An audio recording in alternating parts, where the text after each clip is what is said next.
Hello everybody and welcome back to another round of the Virtual Drift Championship. My name is Craig. With me as always as Tanner. What's going on, dude? What's happening, Craig? Another crazy qualifying. Round 5 did not disappoint with some crazy high scores. A 96 by Hines and an 88 just to break into the top 32. And looking at our sheet already for the battles that are coming up in this top 32, it's going to be a hectic battle to the finish. Yeah, absolutely. And if you are just now joining us, we'll bring up that line map. Start of the course at the top of your screen there in a 50-mile-an-hour roll, where the lead driver needs to stay on the outside of that first turn while the chase gets to cut that line, be able to stay with the lead driver, and then off to the races they go, entering in for your first decel zone and first outside zone at clip 1, all the way around that turn there, and then down to your next outside zone, clip 2. And into your first inside clip at clip 3, back to the outside for clip 4, 5, and 6 down that large Manji section of the course, and then back into the inside for clip 7, back to the outside for clip 8, and your last and final transition and only other decel zone. Very small there. Chase drivers need to be careful in that section of the course as that lead sets into that last and final wall run before finishing the course out. And here is our bracket for today. Hines and Austin Zielinski will start things off for us. Let's see if they are ready at the line. Not just yet, but it sounds like they are on their way.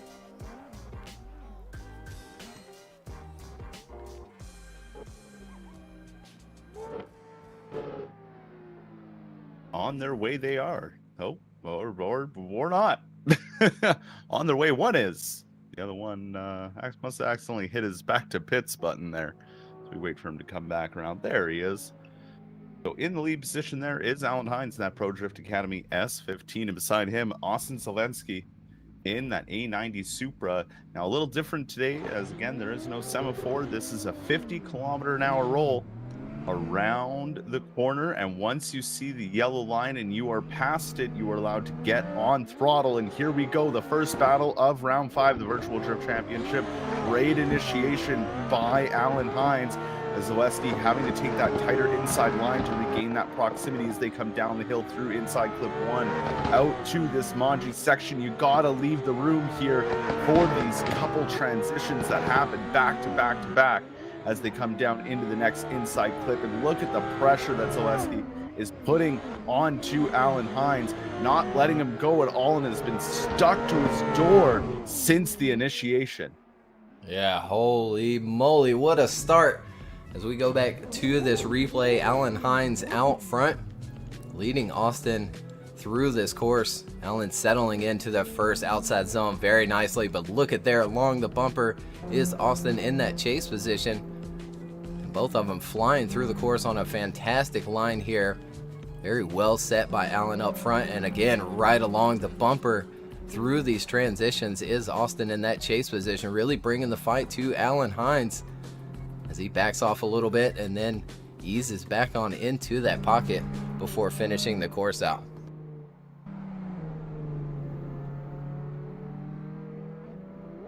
It was a great battle between these two, and it's kind of just setting the precedent for the day when looking at the rest of the top 32 field. All these guys are amazing in battles. A few new names to the top 32 for this round, so it'll be interesting to see how they do. But as we get to the second half of this battle now, so Austin now in the lead with that A90 Supra, and Hines giving chase. Track a little different than what we did for the first 4 rounds, so it's going to be interesting to see how the drivers adapt. Initiating in, Austin out front with lots of angle. Hines already right there with him, though. They transition down the hill for inside clip 1. All over the door of Austin, sticking right with him. Austin doing a good job in that lead lane, though, leaving barely any room for those transitions. They come down the hill into that inside clip. Good job by Austin to grab it. Austin is putting on an awesome lead line. Now it comes down to this wall ride. right on his door as they graze bumpers along the wall and cross the line. Yeah, again, just a fantastic start to the top 32 today here at round 5, and they enter in here on the replay, settling in nicely to that first outside zone. Allen right there along the bumper, sort of standing on that left foot brake there in that chase position, but sticking right in that pocket along the bumper once again for these two transitions. And then Allen almost disappearing back there. It looks like he gives Austin maybe a little nudge and then right back up onto the door a little bit quicker than Austin did in his chase. So this is going to be really close. And here we go, two of these judges. Allen on the left, Austin on the right, or could we see him go one more time? And quickly, Allen Hines gets the win, and he will move on into that top 16. But fantastic battle between these two, and a good showing from Austin here in the top 32. Yeah, it really shows what the competition is going to be like for the rest of this day, as we have Vakaris Alakas in the lead position in that BMW, and beside him, Peter in that S15.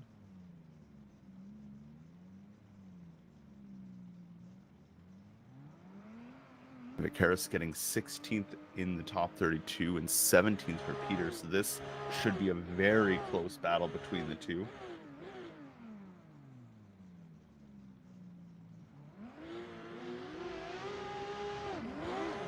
And they get the go-ahead, and off they go. Again, around that 50-kilometer-an-hour roll, once they get on that yellow, they are allowed to initiate in and get on the throttle. And crazy angle by the lead driver and going off course. That is a quick end to this run, which is something we kind of expected around here as well, with the amount of speed these drivers are going to have to carry through the rest of the course. Yeah, just unfortunate to see there. I'm still a little shocked by it. We'll wait on Vakaris to finish his run and go back on the replay there and take a look at what exactly happened. Here we go, back to that replay, entering in and then just pulling a ton of angle there and falling off the course. No contact beforehand or anything like that, so it is going to be an independent error from Vakaris out front in that BMW.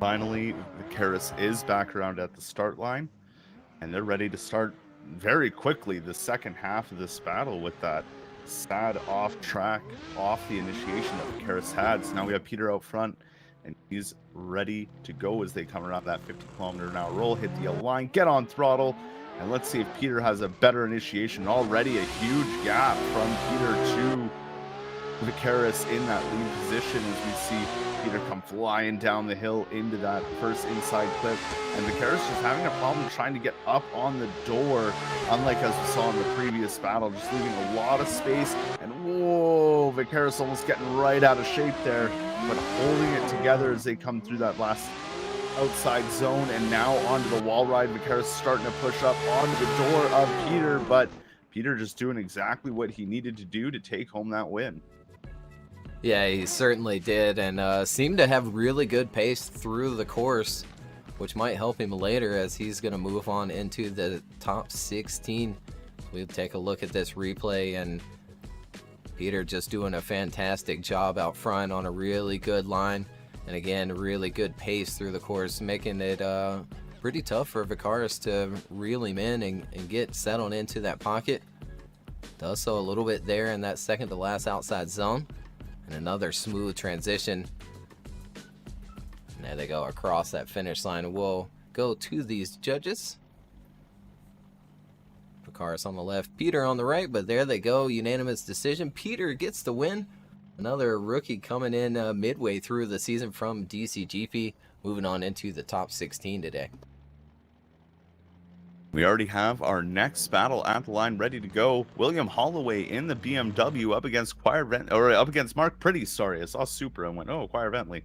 Mark Pretty in the bigger Supra to Quire Bentley's in that chase position, and they're ready to duke it out to see who will be moving on to the top 16. Holloway coming around the corner, 50-kilometer-an-hour roll. Yellow line hits, they get on throttle. Mark Pretty right behind him, though, ready to go as they get into that first outer zone. Mark Pretty leaving a little bit of room for the transition as they come down the hill. Closes the door, gets on it, but has to take out a lot of angle and gets all bent out of shape coming through that inside clip. Nothing that upsets William Holloway in the lead, though, as he makes the final transition down towards that second inside clip. Mark Pretty has recovered and gotten back up on the door as they transition to that wall ride, and now the gap is there and kind of staying there to the finish. Yeah, nice lead out front by William Holloway as we take a look on the replay. Good smooth initiation, picks up throttle almost as soon as he gets into that first outside zone. Mark Pretty doing a good job, but makes a huge dive there and has to make a really big correction back in that chase position, and he falls back big time as William keeps things going. Smooth line, little hesitation there, but filling that next outside zone. Another nice smooth transition to finish off the course as Mark Pretty tries to reel him back in, and we'll go to the second half of their battle.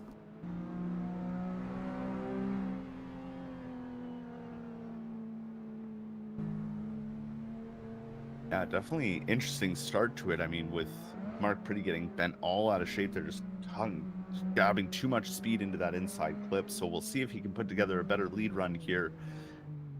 Hopefully no mistakes from the chase. So Mark Pretty in that lead position. William Holloway ready to give chase.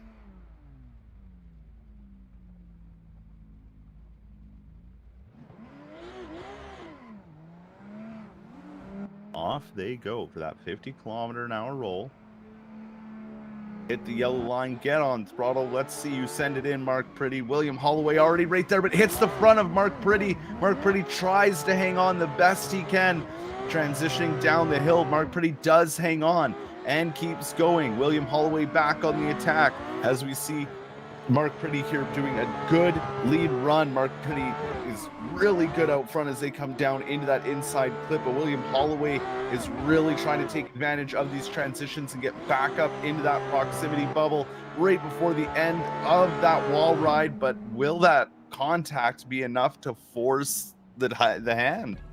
Yeah, it's going to be really interesting here, especially for these judges. It could go like sort of either way there. Now there is a decel zone, but it is another thing to settle in with too much angle. So I think it's gonna come down to whether Mark sets in with maybe a little bit too much angle, but at the same time you see William in that chase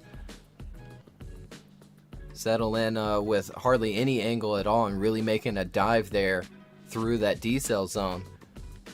But other than that, they kept it going for a good solid run there. After the contact, we'll go to those judges. William on the left or Mark on the right.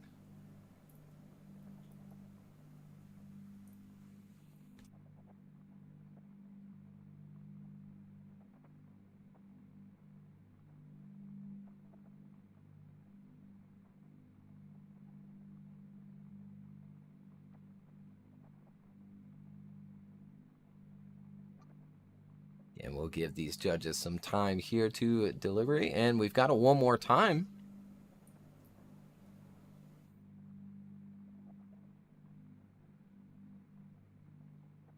Waiting on the next two judges.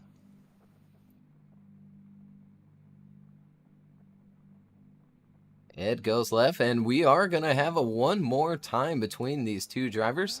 Ed chooses William Holloway, but Matt and Carl today choose one more time. Very interesting. So good to see it kind of go to a one more time, as both drivers had basically the same fatal mistake in the chase near the same part of the track. So now we're just going to have to wait and hope they clean it up a little bit better for the one more time run. So we see them pull back up to the line again. William Holloway out front in the BMW. Giving chase is Mark Pretty in that wide-body Toyota Supra.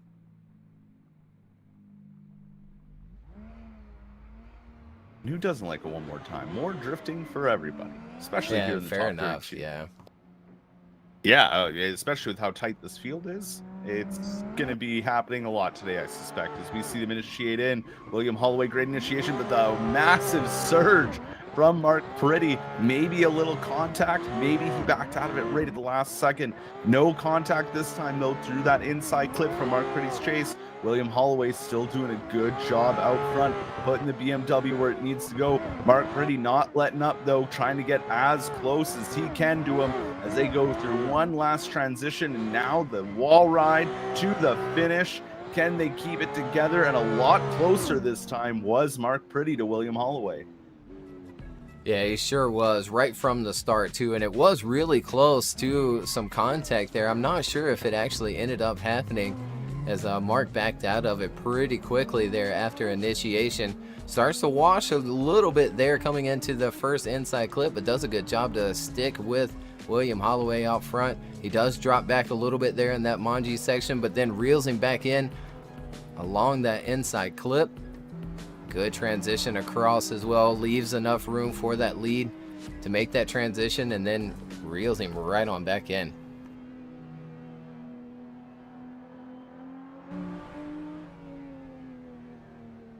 Already this looking a little bit better than their first runs, but that was an interesting surge at the beginning there. I couldn't really tell if contact was made, so it's going to be down to the judges to kind of look at that replay, maybe slow things down, see if maybe there was contact. But if not, we have a clean battle coming into the second half.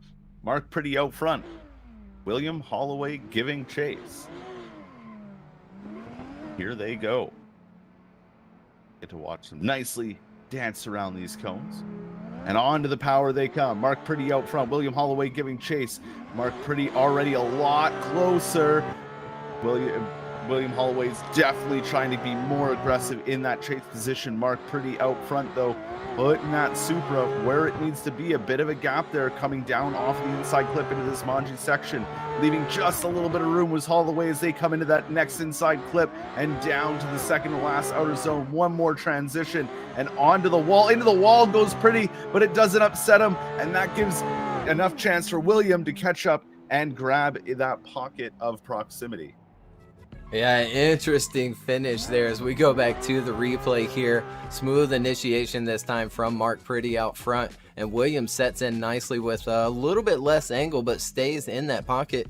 Smooth transition down the hill and across that inside clip, and this is where Mark starts to pull away a little bit, and William reels him back in through the Manji section and back onto the door coming into this outside zone here. And a good transition across, but Mark just a little bit too deep, gives the wall a tap, keeps things going.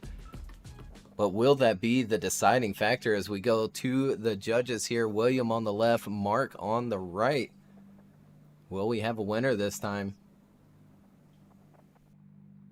And we do. William Holloway gets the win, and he'll move on into the top 16. Great one more time battle between these two. It very much is, as we look to our next battle, and I think it's going to be a bye run. Yeah, I got word from Ed earlier that, yeah, this is going to be a bye run for Maxime. Well, this is something that doesn't happen often in the Virtual Drift Championships. So, Maxime, let's maybe just turn the audio up a bit and listen to the wonderful sounds of this FD 7.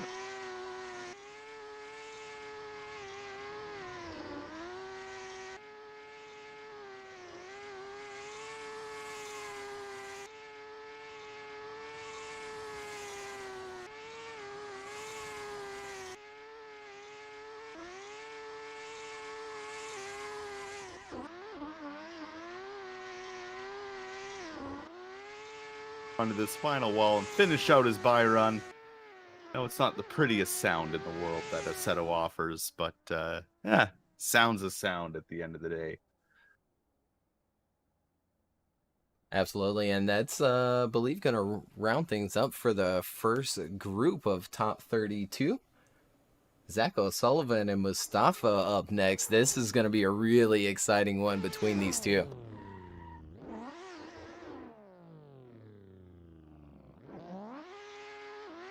There's Maxime. He backed up so he can pop back up on camera. That was slick. I was caught off guard. I didn't know what was happening.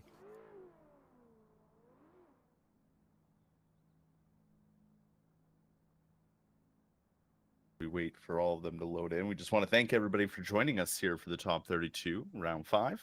And we'll be going straight through to the finish today. So make sure to stick around to see who will win round 5 here at the Brno circuit.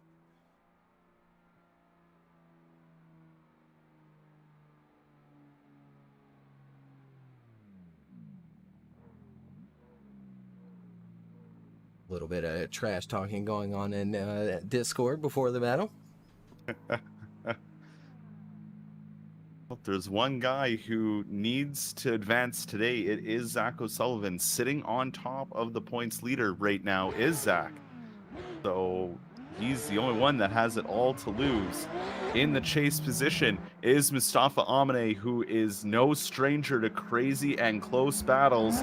Let's see how this goes. They get to the yellow. They get on throttle and initiate in. And already Mustafa trying to make that push. Zach O'Sullivan right there on that outside line doing a good job on the transition. Mustafa really pushing that proximity as they come through that inside clip right on the door, basically, as he leaves the room for the transitions in this Monty section. Now he should push back up to get back into the pocket. A good lead line, though, from Zach as we see them transition one last time to get up on that wall, and a huge surge from Mustafa in the back to get right onto the door of Zach for the finish.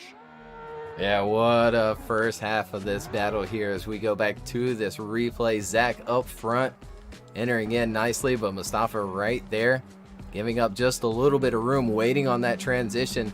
And Zach kind of gets away a little bit, but Mustafa reels him back in quickly before reaching that next inside clip. They keep things going, bumper to bumper through these transitions as they move along through this course.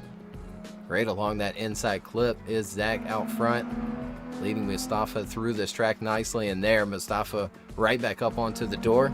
There they go across that finish line.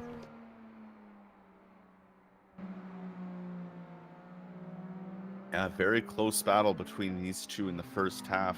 Whoa. Oh, that is a concrete cone, my friend. That is one of the many joys of Assettos is these cones weigh more than anything. It's why we don't move them off the track when we leave. They just stay there. They ain't going anywhere. They weigh the weight of the sun. But back at the line, Mustafa Amine in the S15, in the lead position in the Toyota Supra, giving chase. Zach O'Sullivan, our current points leader, a 50K roll off the line, so it's nothing too exciting right off the line. But now we get on throttle. Mustafa Amine hucks the car in, right behind him, Zach O'Sullivan trying to push up onto Mustafa. Mustafa on a very good line to that first outside zone. Down into the second and to that inside clip. Zach has really closed the door here as we see him come through that next outside zone that leads into this Manji section. Zach just leaving enough room for that transition and right on the door of Mustafa as they come through that inside clip. And now one last transition onto the wall ride. Zach starting to regain that proximity from the transition and holds it onto his door right through to the end. Yeah, fantastic chase, but a really good lead out front as well. This super aggressive initiation from Mustafa is it's pretty much turned into something typical from him, but look at there, Zach right along the bumper through that transition and into the pocket of Mustafa's door, sticking with him through the Manji section of the course as well. Last and final transition, Zach giving up just a little bit of room there, reeling him back in. And there they go across that finish line, and we'll go to the judges. Zach on the left or Mustafa on the right.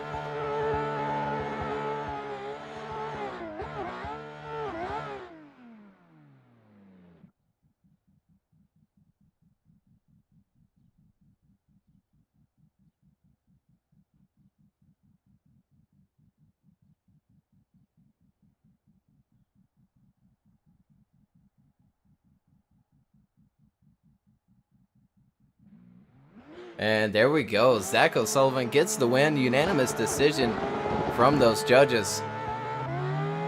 And he'll move on into the top 16. Fight he did, Zach O'Sullivan, to make sure he moves farther into this championship and maybe farther into the points. So we have our next battle here. Lazam in that JZ A90 Supra. Beside him in the Mark IV Supra, the JZ A80, is Oliver Eppinger.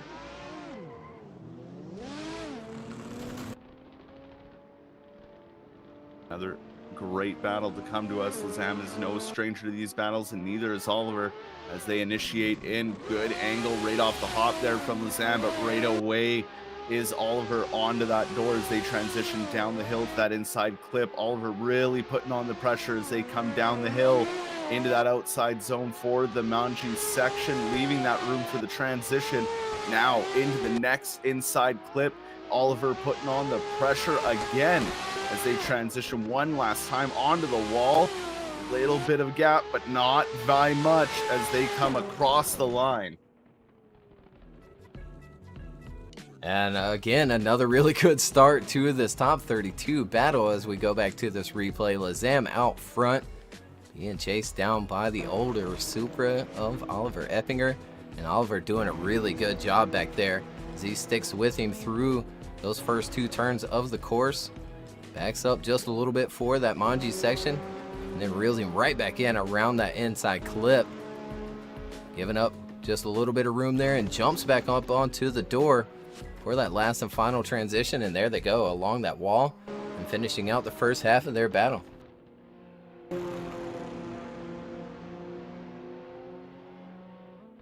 The first half is done and dusted. Now for the second. The Battle of the Supras. Old versus new.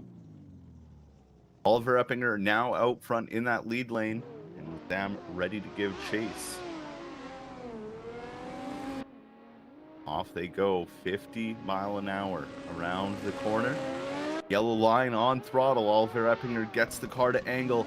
Lazam trying to lunge, but has to back out of it, leaving a really big gap as they come down the hill into that first inside clip. Lazam trying to play the catch-up game now as Oliver keeps on throttle for the Manji section.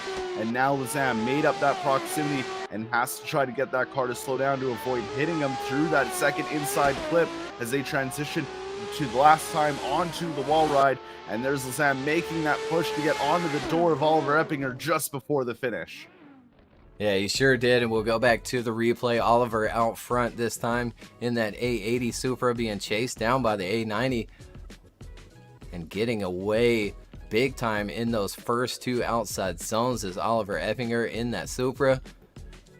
Moving on along through the course nicely on a good lead line, and there's Lazam back into the fight along that bumper through that transition. Washes just a little bit back in that chase position and then tries to jump back up onto the door quickly, but it does take him just a second there. And there they go across that finish line. We'll go to the judges. Lazam on the left, Oliver on the right. Again, winner moves on to the top 16. Carl now, not Chris today, Ed and Matt. Unanimous decision. Oliver Eppinger gets the win, and we'll see him later on into the top 16. A very good fight there from Oliver. Now our next battle, Kevin Stump in the S15, S14.5, I actually believe it is, in the lead position. And beside him, Russell Jones in his S14Qs, ready to battle it out to see who's going to go into the top 16. 50-mile-an-hour roll, yellow line to get on throttle. Russell Jones already trying to get right up on there. Good initiation there from Kevin Stump out front, but Russell trying to get all over his door already as they dive down into that inside clip. Little wide there from the lead position, but the chase doing a good job staying right with them as they come through the Manji section, leaving barely any room. But, oh, Russell Jones goes too hard and spins out, having to recorrect big time. And that's going to probably end it for his run. He can try to catch back up, but at the end of the day, that is still a 0. And Kevin Stump finishes out his lead run. Yeah, he certainly does, and unfortunate to see there from Russell Jones in that chase position. They move on through that first outside zone. Smooth transition down. Russell falling back, but then reels him back in as they move across that inside clip. Again, super smooth as Kevin Stump out front. But there you see the over-rotation from Russell Jones in that chase position. Tries to catch back up, but just leaving a huge gap for Kevin Stump to take advantage of.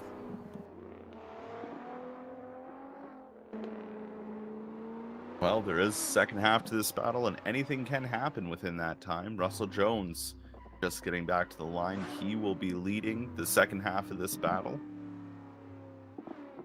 There is Kevin Stump in that beautiful S14.5.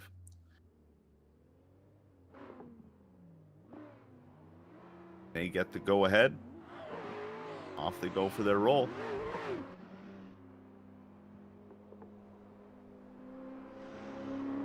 And off they go. Russell Jones out front. Kevin Stump giving chase. Russell Jones initiates in. This time good on angle, but Kevin is right there with him as they transition down the hill to that inside clip. Kevin just keeping a good proximity as they come into the Manji section where a lot of transitions have to be made. Got to make sure you keep the right distance and don't push too early as they come down the hill through that next inside clip. And Kevin not really making a huge push here, but just keeping the car in a good proximity and exactly where it needs to be. Yeah, I think he did just enough there to get away with the win with that massive mistake from Russell Jones in his chase position. But a solid lead out front from Russell here in the second half of their battle. Grabs that inside clip. Kevin trying to reel him back in. And here Russell does drop a little bit of a tire there along that outside zone. Again, Kevin giving up a little bit of room there. And then last and final transition, super snappy from Russell Jones. He keeps it going. And we'll go to the judges. Kevin Stump on the left, Russell Jones on the right. There's Kevin's previous car that he was using. And Kevin Stump does get the win and move on into the top 16. Good job from Kevin Stump. A well-deserved top 16 indeed, as our next battle in the top 32 is already at the line. Logan Daniels in that wide-bodied S15 up against Connor Christensen, his S14.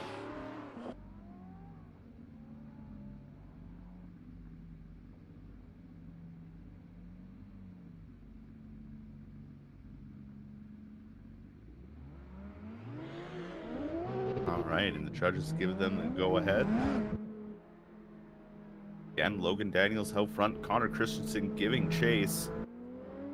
Logan Daniels gets on the throttle. Connor Christensen right there with him, though, as we see him come through that outer zone one. The proximity already nice and close from Connor in that chase position.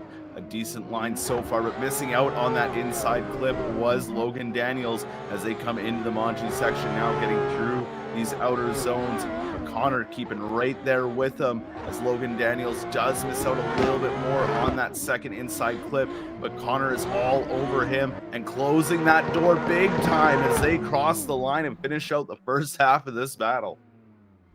Yeah, that was super close there coming across that finish line. And here we go back to the replay. Good initiation by both of these drivers. Logan setting the pace here. Good transition down the course, but then going wide out front. Connor chases him through that wide line, sticks with him along that bumper through the Manji section of the course here.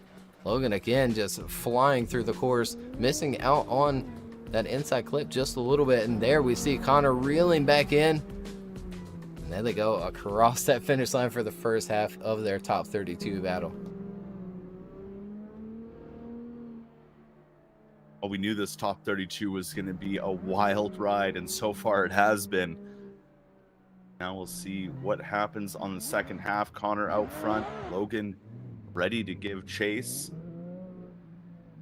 If Connor can maybe clean up that lead run of Logan and do a better job out front, maybe Logan will just be all over Connor from the initiation. We will see. 50-mile-an-hour roll.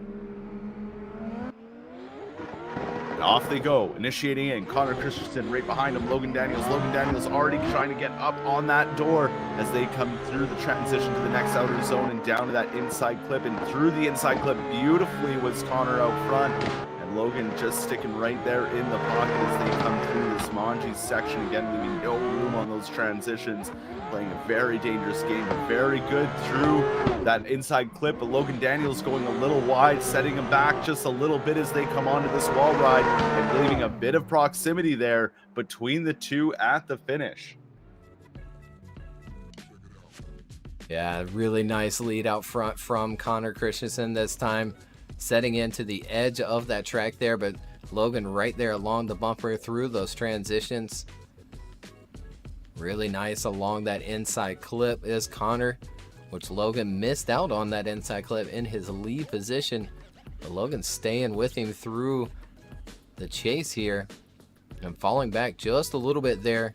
Sacrifices just a little bit of angle, tries to reel him back in and then falls back once more before crossing that finish line. And we'll go to the judges. Logan on the left, Connor on the right. Carl, Ed, and Matt. Unanimous decision. Connor Christensen gets the win and moves on into the top 16.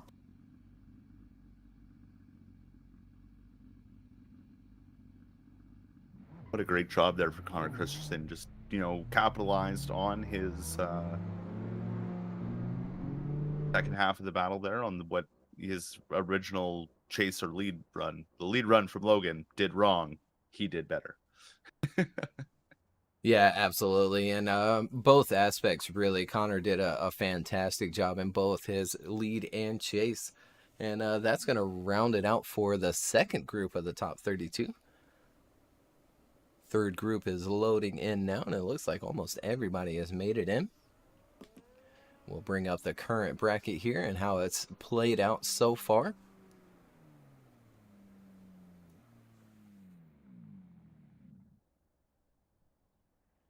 Again, that link is in the chat, and looks like Tikon Poleski is up to the line.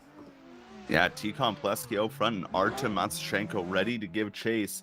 Artem in that chase position in that S14 of his, while the S14 of Tikon Poleski is ready to lay it down, initiating in right to angle is Tikon, but Artem doing a good job to stick with him through that first outer zone, transitioning right along the bumper and sticking on the door through that inside clip as they come down the hill to that outer zone.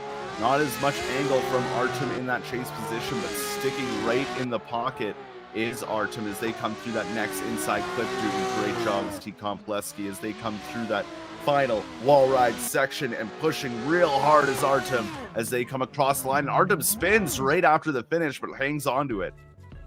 Yeah, he sure did, really applying the pressure and bringing the fight to Tikon Poleski as we go back to this replay. Tikon setting in nicely to that first outside zone, but look at there, along the bumper is Artem in that chase position, maybe even giving Tikon a little nudge there along the door, sticking with him through the Manji section of the course as well. Look at that, right along the bumper and then right up onto the door of Tikon up front. Drops back just a little bit there and then dives through that smoke and onto the door of Tikon Poleski, giving him a little nudge there. And then I think just using a little bit too much left foot brake, trying not to run Tikon over. The Artem may have forgotten to turn off his AI line. And that He's is why doing he a is good driving job in backwards. reverse, though. I mean. A very good job. That is not an easy thing to do, drive these cars backwards. Whoa, look at there.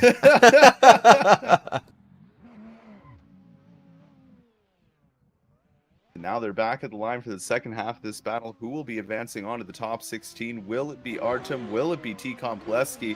We'll find out now with Artem in that lead lane and Tikon ready to give chase. And if anybody's ever been chased down by Tikon, they know it's like having a magnet on your door, and the guy named Tikon there. And there he already is on the door of Artem, but Artem really good through that first outside zone and down through the second end to this inside clip. But look at the proximity from Tikon as they come into the Manji section.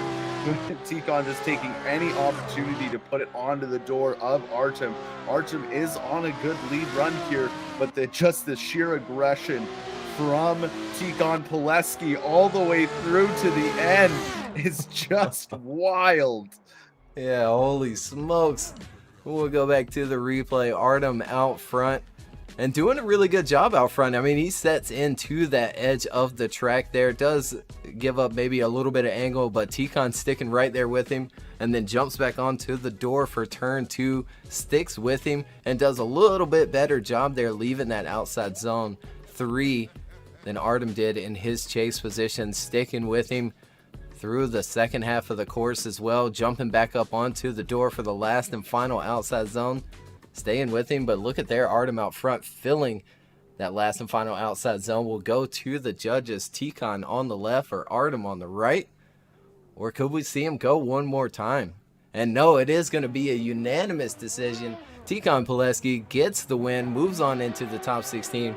But what a fight from Artem, and I'm happy that he is with us today competing. Yeah, I mean, going up against someone like Tikon Poleski, especially Poleski coming off that win of DMBC, is just going to be a great feat, and he did a great job. And we want to see Artem come back for the next round and keep practicing. Is looking like we might have a timeout here. When we it does sound like it sounds like somebody's taking a 5-minute timeout, and we're gonna move to the next one. Hopefully you can get it sorted. Thing is good now. We will see. Also, something else that doesn't happen very often in the VDC, the 5-minute timeouts. They don't happen often, but it looks like we are going to move over to the next battle. We'll come back our second to one of the day too. Yeah, that's something that doesn't happen often. Yasir saw it in the lead position. Beside him is Wojtech. They're in that S14. Wojtech in the S15. Saad doing great in qualifying. We'll see how they do in battles. Wojtech already keeping a good proximity through that first outer zone. Yasir doing a very good job here in that lead position, getting right up there in that inside clip, but the proximity now is starting to become smaller from Wojtech in that chase position as they transition to the next inside clip after that Manji section. Wojtek's really putting on the pressure. Ooh, gives him a little bumper tap on the transition. Didn't leave enough room, but still stays on the door of Yasir all the way to the finish. Yeah, that was really sketchy there with that last and final transition of the course. As we go back to the replay, Yasir Saad out front, settling in nicely to that first outside zone. But look at there, across that bumper is Wojtech. Again, rookie coming to the series halfway through from DCGP and doing a good job in that chase position as Yasir keeps up with this fantastic lead, going just a little bit wide there. And here comes the bumper tap, and it looks like Yasir did pick up quite a bit of momentum from it, but did a fantastic job to keep it off the wall and keep that run alive. He sure did. Most drivers, when they get hit like that, they're going straight into that wall, and that's going to be a run ender. But Yasir did a very good job to recover from it, deal with it, and keep the run going. So now they're back at the start line, switched around and ready to duke it out again to see who will be going into the top 16 to face off against Tikon Poleski. Will it be Yasir in the chase position, or will it be Wojtech in the lead position? Down the straight and initiating in. Wojtech on a good line so far, but Yasir just keeping that good proximity through that first outside zone, down the hill through the second, and now to that inside clip. Yasir saw it starting to really put on that pressure onto Wojtech as they come and leave enough room for these transitions through this Manji section, right into that inside clip. A little bit of gap. Oh, and a little tap there from Yasir Saad as they make the transition into the wall ride. And Yasir putting on that pressure, getting up on the door and crossing the line. Yeah, and here we go back to the replay for the second half of this battle. Smooth initiation by both of these drivers, filling that first outside zone. Great transition down the hill. Yasir reeling him back in, cutting just a little bit of that line in that chase position through that inside clip, and then a little bit there through the manji section of the course. Sticking with him here right in that pocket, drops back, lets him transition.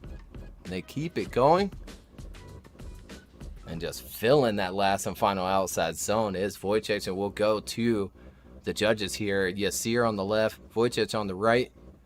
Who's going to get the win, or again, could we see him go one more time? Very close battle between these two drivers.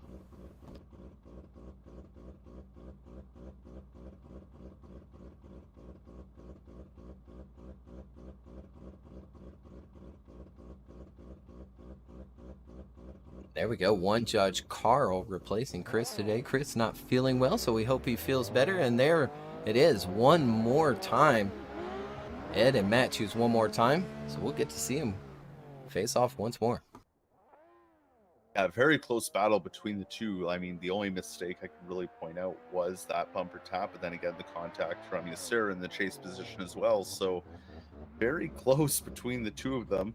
Let's see if we can get through this with no contacts, as Yasir Saad is back in that lead position, with Wojtech giving chase. Around the corner at 50 miles an hour. Onto the throttle they go. Really early on the throttle was Yasir Saad, trying to huck it in. Looks like Wojtech got a little shaken up there on the initiation, but settles in nicely as they come down the hill. Already the aggression from Wojtech in that chase position is right there on the door, leaving that room for the transition. Yasir Saad out front, though, doing a great job in that lead position. But look at that proximity from Wojtech in the back and matching the angle through that inside clip, not touching the bumper this time. Yasir Saad and pushing onto that door right through to the finish. Yeah, fantastic finish again to the first half of the one more battle between these two. Yasir out front, settling into a bunch of angle there along that initiation. Wojtech doing a good job along that bumper again in that chase position through that first transition of the course, sticking with Yasir out front. Another really nice transition across that course along the bumper once more as Wojtech in that chase position. And again, almost giving him another bumper tap through that last and final transition along that wall, and there they go across that finish line.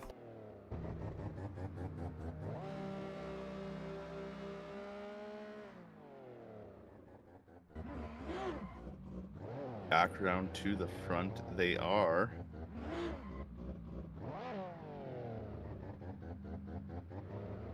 At the start gate they are. Wojtech out front. Yasir ready to give chase.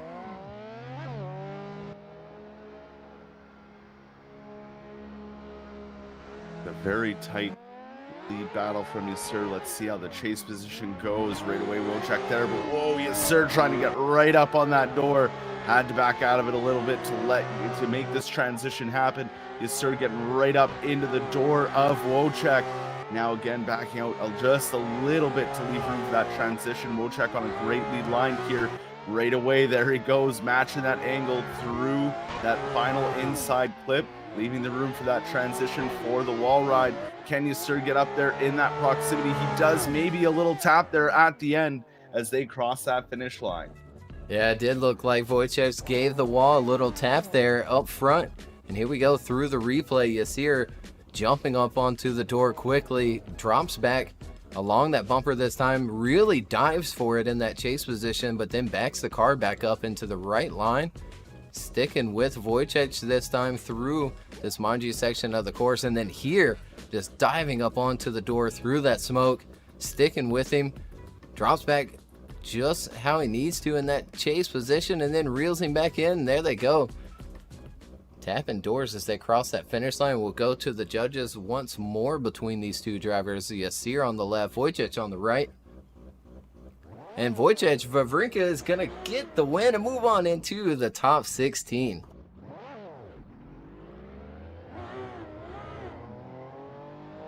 What a hard fight between those guys.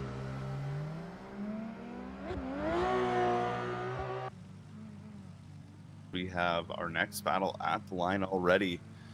This would be from that 5-minute timeout. So now Kazuki Fukushi in the lead position and Ernestos in that chase position, hopefully getting his issues sorted out there with that 5-minute timeout.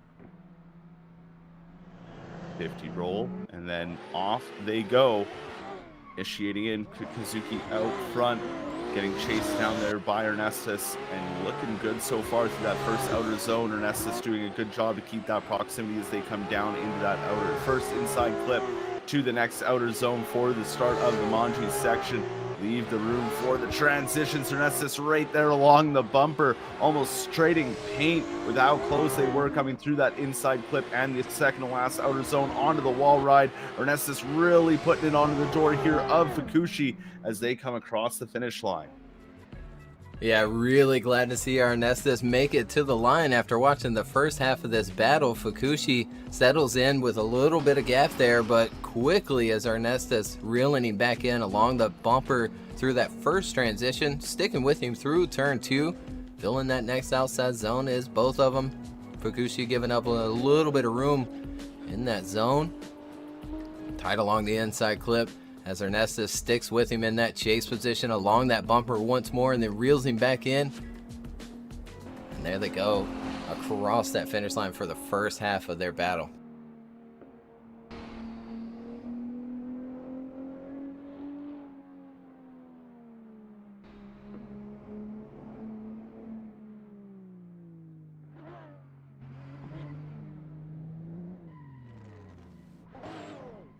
Here they are back at the start line. Ernestos out front. Fukushi ready to give chase.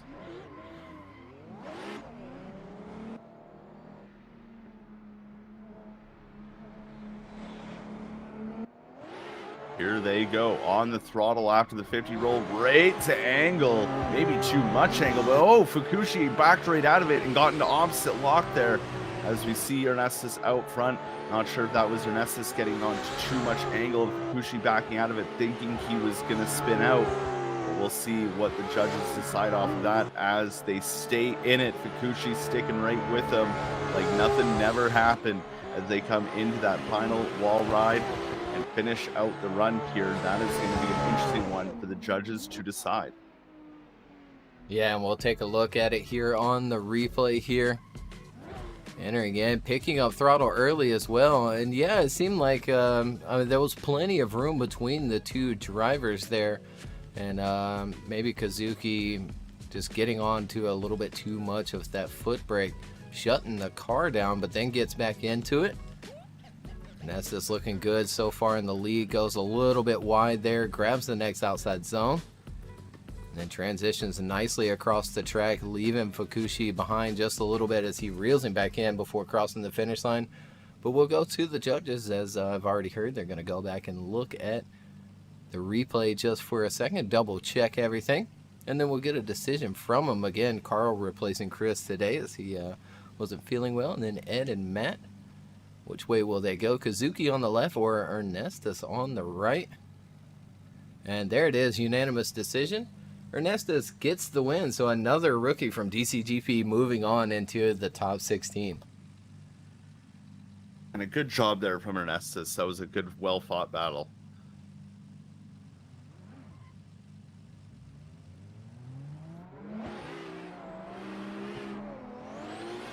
As we have our next battle already at the line, Abdulrahman Al-Shetwee and Olivier. Al-Shetwee in that lead lane, and Olivier in the chase position.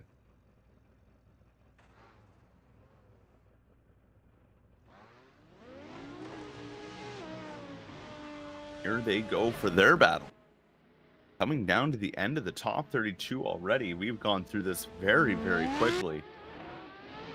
You see Al-Shetwee initiate in, Olivier right there with them as they come into that first outer zone. Olivier trying to close up that gap off the initiation, coming down the hill to that first inside clip. Olivier getting right up on the door as he backs out of it just a bit to leave room for the Manji section as we go through the outer zone and transition to the next outer zone and down into that inside clip. Olivier really trying to put on the pressure here, but just can't seem to close that gap as we see him come onto the wall ride. This is his chance, but still can't get that gap as closed. as he thought he could. Yeah, really looked like Olivier was trying really hard in that chase position, trying to keep up with Shetwee up front. As you see, just not as close as he could be. He was along that bumper there through that first transition, sacrificing just a little bit of line to try and stick with him. Starts to fall back again, reels him back in, and then has to drop back for that transition. Tries to reel him back in here once more through that turn, and then there they go into the last and final outside zone. And now Shetwee pulling away just a little bit there before crossing that finish line.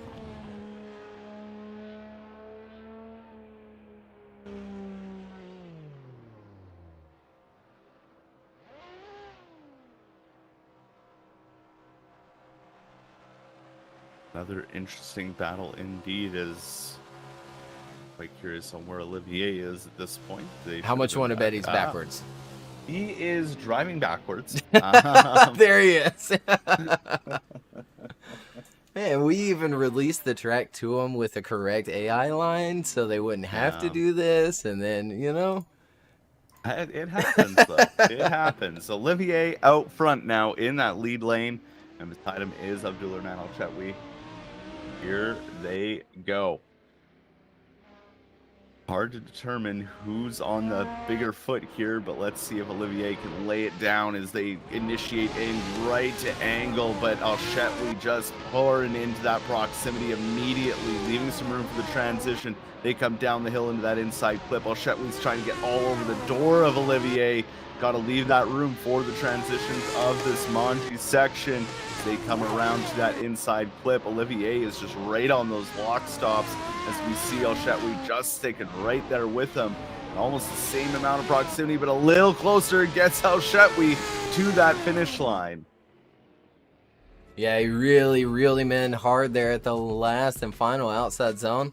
And here we see the big bobble from Shetwee in the chase position, but once he's through it, he reels him back in, drops back for that first transition. Again, sacrificing some line and angle there in that chase position, similar to what Olivier did.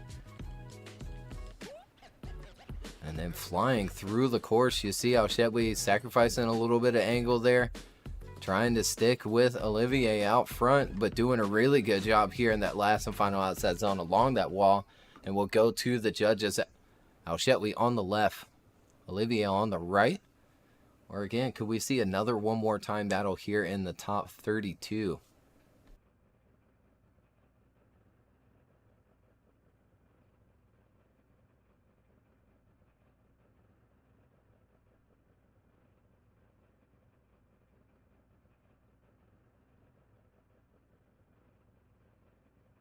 Judges taking their time on this one. A very close battle between these two. But Olivier is going to come away with it and take the win and move on into the top 16 over Abdulrahman Shetwee.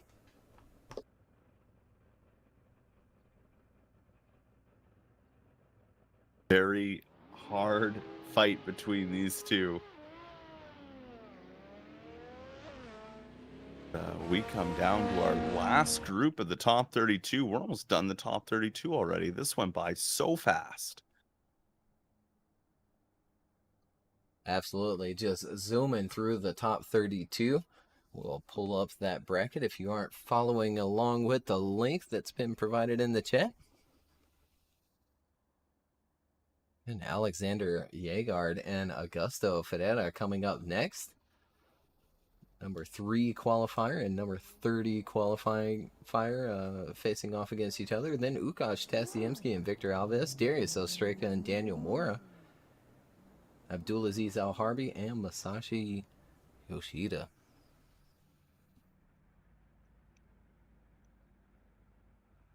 Wow, what a top 32 this has been. We've seen so many insane battles and it's all so close, and it's always crazy to me to see the level of driving that the drivers have brought to this season of the Virtual Drift Championships. It's just every driver has taken what they did either last year or the previous years or previous seasons and gone from that 9 straight to 13. It's just such a huge gap over the winter or the summer break as it would be for us, and they've really brought it out on this one.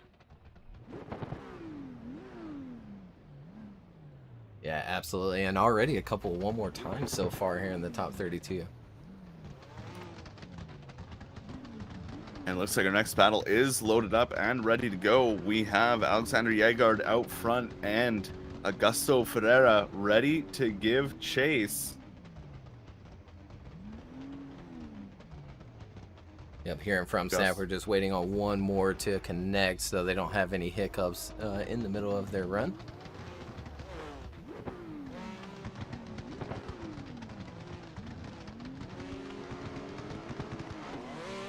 Augusto in the S15 in the chase position. In the S14 is Alexander Jaegard. Alexander qualifying third. So let's see how they get on in a battle. Augusto is no feat to these battles, though, as you already see Augusto getting right up on that door as they come through that outside zone, leaving just enough room for that transition. Augusto might have had to have back out of it a little too much there as they come into the Manji section. Alexander is putting the car where it needs to go and just built a little bit of proximity there from Augusto as they come to the last transition onto the wall ride. A huge surge from Augusto, and Augusto pushes Alexander into the wall. Yeah, an unfortunate finish there. Absolutely. You see Alexander settle in on some big angle in that first outside zone, and then Augusto not quite falling back enough that he needs to allow that transition to happen, but it doesn't really affect Alexander too much, and more so Augusto. He sticks with him, falls back here, starts the reeling back in before this outside zone, and then here with the massive surge from Augusto in that chase position, and then just a little bit too much sauce back there and puts Alexander into the wall. Yeah, he had the proximity and then add too much proximity. So we'll see how Augusto Ferreira will do in his lead, how Alexander Jaegard will do during the chase. Augusto out front, Alexander giving chase.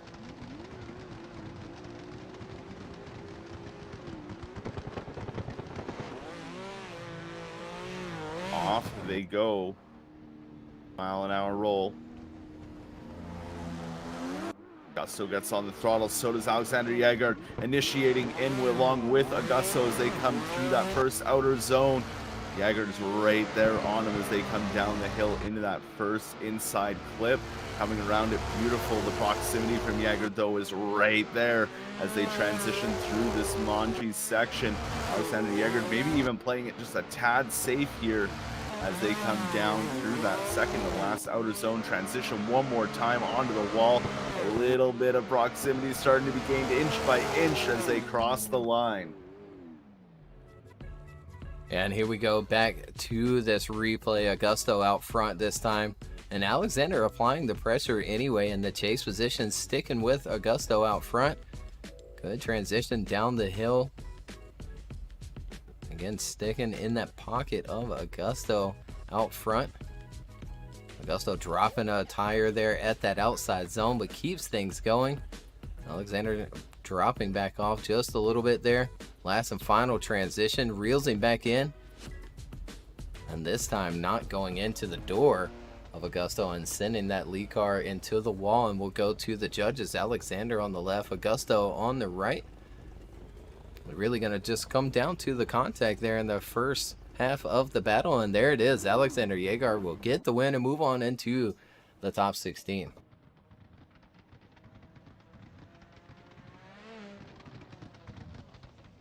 And now for our next battle, which is quickly at the line. Lukas Tasiemski and Victor Alves. Lukas in that lead position. Victor in the chase.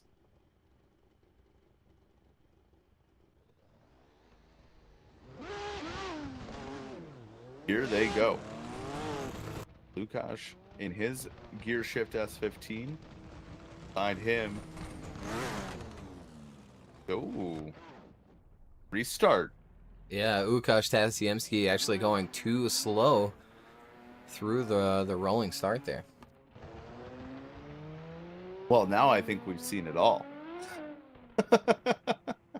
Yeah, I mean, you can't You can't do that if it's a 50-mile-an-hour roll. Now, like 47 or something like that would be okay. But if you're doing like 40 or less, yeah, the judges are going to call you for it and turn you back around.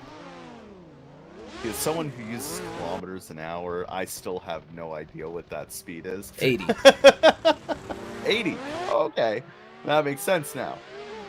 They initiate in. Lucas Tasiemski getting out of shape, going off track, allowing Victor Alves to stick with him and transition down the hill. But it looks like Alves having his own set of problems after having to try and follow that lead that Tasiemski put on at the beginning. But now the drivers starting to come into their own as they come down the hill through that next inside clip. And the proximity from Alves just leaving it nice and tight, or nice and clean as they come around that final wall ride and just putting the car where it needed to be in that chase position. Yeah, it was unfortunate to see Fukushi fall off the back of that first outside zone. It looks like the car just didn't settle into the angle that he wanted and drops a tire because of it. And Victor back in that chase position doing a good job until there. He really washes that front out through that turn 2, but then does a good job to reel Fukushi back in for it. Keeps that run going. Good lead through the back half of the course from Fukushi. Really pouring on the angle before making that last and final transition. And Victor doing a good job in that chase to reel him back in after it.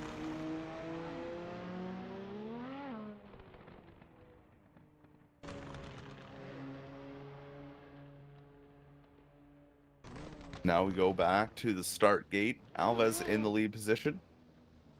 And Lucas ready to chase him down.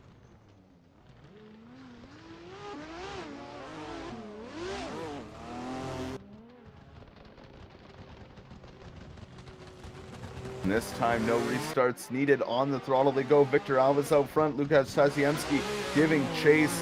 Alves off to a good start so far, but Tasiemski really putting on the pressure, especially on that transition right along the bumper as they come through that first inside clip down the hill. And now the boundary section transitioning once, then twice, and trying to keep that proximity is Lucas Tasiemski as Alves comes through that second to last outer zone. One last transition. The proximity from Lucas this whole time. Ooh, but hitting Alves a little bit, putting him into the wall, but it didn't disrupt him, and they finish out the run. Yeah, a little tap there from that chase driver, and here we go with the replay. Fukushi trying to be super aggressive off the initiation, and I'd say it paid off for him right along that bumper through that first transition. Victor Alves on a nice lead run so far. Lots of angle there, leaving that zone before making that transition. Really snappy there as well. Again, just on a really good line. And there you see Fukushi reel him in. Continue to reel him in. But Victor, again, doing a good job out front. Keeping that run going. And we'll go to the judges. Fukushi on the left. Victor on the right. Or again, this might be enough for one more time. No, it is not. Victor Alves gets the win. And moves on into the top 16 over Fukushi Tasiemski.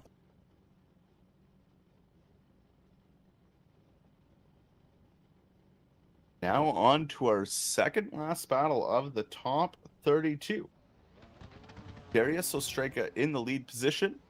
Daniel Mora in the chase. The battle of the BMWs.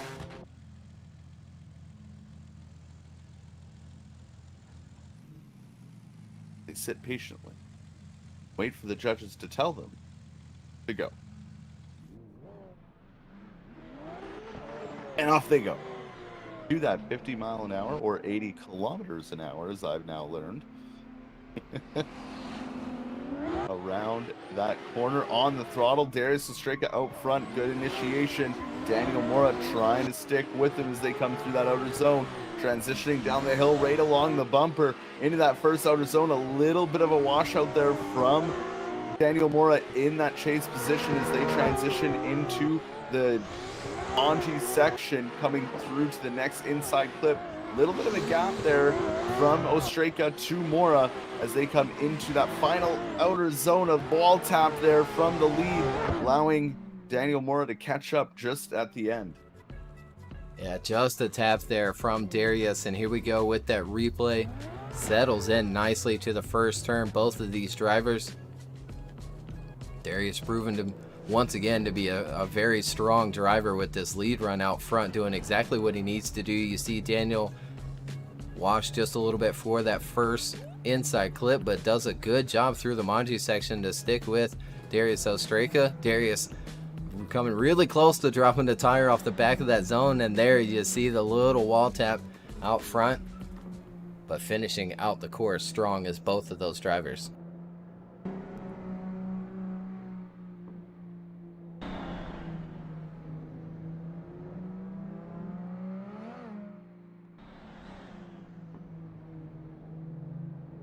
Coming back around to the top of the hill now, the battle of the BMWs continues. Daniel Mora is now going to take that lead position, and Darius Ostrika will be in the chase.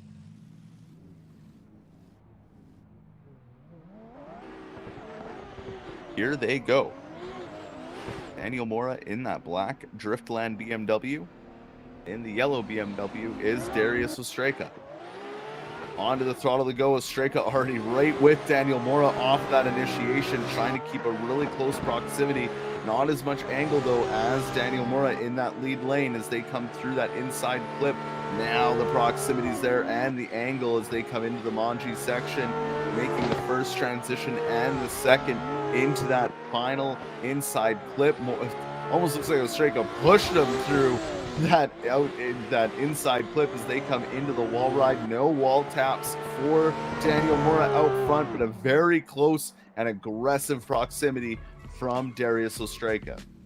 Yeah, it sure was, and here we go with that replay. Darius jumping up onto the door early there and sticking with him through that first transition, as Daniel is on a really nice lead line up front, but Darius right there with him through turn 2. Right along that bumper through these two transitions. Staying with him. And again, yeah, it wasn't actually a tap there. It looks like Daniel really had to stand on that left foot brake to get around that inside clip. But it will be up to the judges. They'll take another look at it here, and we'll wait on them to make their decision between Darius Ostrika on the left and Daniel Mora on the right. And second to last battle here in the top 32 already. There it is. Carl, again, replacing Chris today. Ed and Matt chooses one more time, but that is going to be enough to give Darius Ostrika the win, and he'll move on into the top 16. There we go. And now our final battle of the top 32. Abdulaziz Al-Harbi up against Masashi Yoshida. Abdulaziz in that lead lane and Yoshida in the chase position. S chassis versus R chassis. It was so cool to see an R33 still in the game. I was very upset when one of the other drivers from last year changed their car. But here we go. Abdulaziz out front. Yoshida giving chase. They initiate in. And oh, Yoshida really sending it in, just tapping Abdulaziz with the back of his R33, but keeping the run going. What a statement from the chase driver as we see them come down through the Manji section now. Yoshida really putting on the pressure to Abdulaziz. Abdulaziz way too far inside, taking out that inside clip as they come around to the wall ride now. Yoshida just all over Abdulaziz through this whole track. Yeah, he certainly was. And here we go with the replay. Al-Harbi out front. Great initiation, and then getting a bit of a bumper tap on the rear from Masashi in the chase position. Masashi back him up just enough to allow that first transition to happen. Sticks with Al-Harbi, who comes up a little shy for those outside zones, but deep into that one. And there you see just pulling on way too much angle around that inside clip. Has to make a correction, and Masashi in that chase position doing a really good job, really not to run Al-Harbi over out front.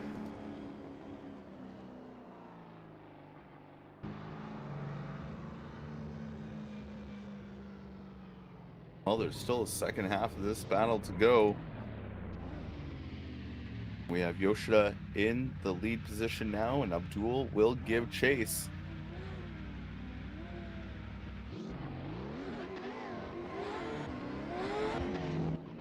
They get off the line and do that 50 roll around the corner and get on throttle. Yoshida out front and sends that R33 in. Abdulaziz sends in his S15 to get up on the door of Yoshida as they transition down the hill through that inside clip. A little bit of rubbing and bumping from that chase to the lead as they transition into the Manji section. Yoshida really laying it down on the course here, building up a bit of a gap there between the chase and the lead driver as they come into the wall. Ooh, Abdul goes into the wall, almost upsets him, but he stays on it and finishes door to door to Yoshida. Yeah, he certainly did, and we'll take another look here. Masashi out front in his R33, smooth initiation. Harvey reels him in quickly, right along that bumper through that first transition. And then again, back onto the door, maybe giving him a little bit of a tap there in that chase position. Continues on through the Manji section of the course with a really smooth lead out front in that R33, filling that next outside zone. And another final smooth transition as you see a Harvey get into the wall just a little bit. And there they go across that finish line. We'll go to the judges maybe for the final time here in the top 32 before we move on into the top 16. And now Harvey's on the left. Masashi Yoshida is on the right. Again, who's going to get the win here?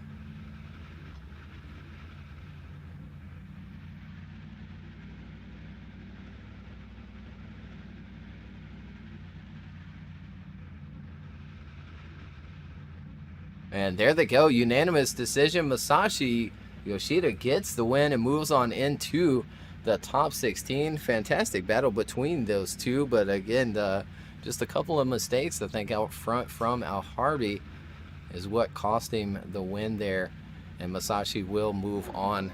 Again, that was our last and final battle of top 32. We're gonna take a short commercial break, and we'll be right back with the top 16 here at round 5.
All right, and we are back again, now into the top 16. Again, if you're just now joining us, here is our current bracket and the way it's played out so far. And our first battle here in the top 16 is going to be an exciting one between these two, Hines and Peter here. Again, another rookie moving on into the top 16 from DCGP, joining us here in the middle of the season. And drivers are ready to go. They sure are. Hines in that lead position. Peter giving chase in that blue S15. Alan in the Pro Drift Academy S15 as they get onto that yellow line. Whoa, Peter almost trying to put it into the back of Hines off of the initiation, trying to make a statement. Is this new VDC driver as they come down to that inside clip, and all over the door is Peter to Hines. Hines on a very good lead run here so far, and Peter just keeping that amount of proximity and aggression as they do one last transition onto the wall, and backing out of it a little bit was Peter as they come through and finish out their run. Yeah, Peter really going after and bringing the fight to Hines as we go back to the replay here. Hines out front, settling into the edge of that first outside zone, but look at there, right along the bumper is Peter, and into the door of Hines, sticking with him through turn 2. Drops back for that transition there, as well as that one just right up along that bumper as Hines is dialed into his lead run out front, and maybe a little scrape of the bumper there as they make that last and final transition. And there they go across the finish line for the first half of the first top 16 battle here in round 5. Now, what an exciting first half that was. Did not expect that level of aggression from the rookie driver. Let's see what he can do on the lead run. You put the aggression on Alan. This is going to be your first time experiencing what Alan can do in a chase run. They get told to start the second half of their run. Around the corner, 50 mile an hour. And onto the throttle they go, initiating in, and there's Alan already way closer than Peter off of that initiation, but now down the hill they come. Alan is just putting it on the door of Peter through that inside clip, trying to match that angle through it as they come into the Monty section. Almost looking identical with the aggression. Maybe a hit there from Alan. Definitely looked like maybe some sort of contact as they came through that inside clip, and now coming through the final outer zone, keeping it together and on the door. What a battle this has been. Yeah, absolutely. And here we go to the replay of the second half of their top 16 battle here. As you see, Alan settles into the pocket very quickly, drops back for that first transition, sacrifices just a little bit of angle to dive back up onto the door. And he does just that as Peter keeps it going on a nice line here and good pace through the course as well. As you see, a little bit of left foot brake utilized through that outside zone, and then a little tap from Hines in the chase. Jumps back up onto the door for the last and final outside zone. And there they go across that finish line, and we'll go to the judges. Alan on the left, Peter on the right. Or again, could we see him go one more time here in the top 16? A very close battle. Yeah, absolutely. Tit for tat between these two, back and forth. And both putting on the pressure in their chase positions, and then really good leads out front as well. A tough one to call for these judges. And there it is. So Carl and Ed choose Hines, and Matt goes with a one more time. That's going to be enough for Alan to get the win here in the top 16, and we'll see him later on today in that top 8. Yeah, what a drive from both those drivers. That was awesome to see. As we have our next battle, William Holloway up against Maxime Tingai. Maxime getting a bye run in his top 32 battle, and Holloway really having to work for it there up against Mark Pretty. Now in the top 16 facing each other, they are ready to go and start the first half of their top 16 battle.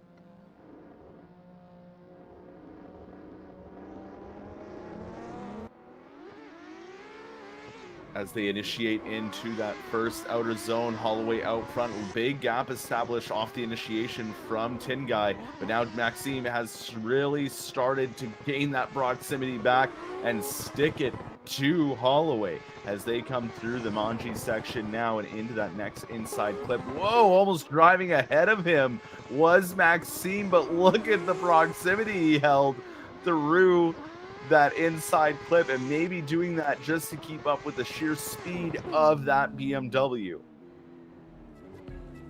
Yeah, it was going really well up until that point. Now a big gap between the two here in the first outside zone, but Maxime does a good job to reeling back in for that first transition, and then maybe dives a little bit too hard back in that chase, possibly giving William a little nudge there, but they keep things going. William sticks to that line that he's on, and there you see Maxime just completely negating that outside zone. It ends up on a really inside line, but then jumps back up onto the door here as William makes a small angle correction to stay along that wall. And we'll watch him drive back and turn around for the second half of their battle.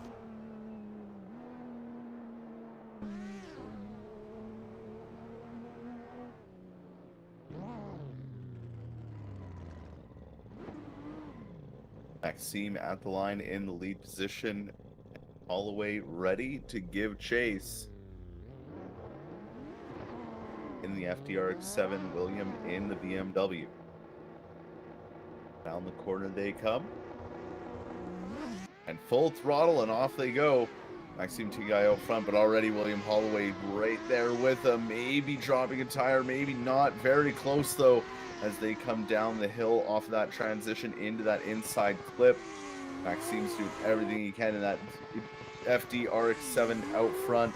William Holloway is not letting him go as they come around to the next inside clip. No diving in front of the other driver on this occasion. A little bobble there though from William coming into that last transition and across the line. And here we go back to the replay, this time with Maxime out front, and a good initiation. I'm not sure if he even came off throttle at all, just right through it there and settles in nicely to that first outside zone. William doing a good job in that chase position right there in the pocket of that RX-7 through that Manji section right up on the bumper. Keeps things going. Very tight to the inside clip is Maxime. Maybe a little too tight there. And keeps it going. William right there. And there they go across that line, giving the wall a little bit of a tap there. And we'll go to the judges. William on the left, Maxime on the right. Who's going to get the win and move on into that top 8?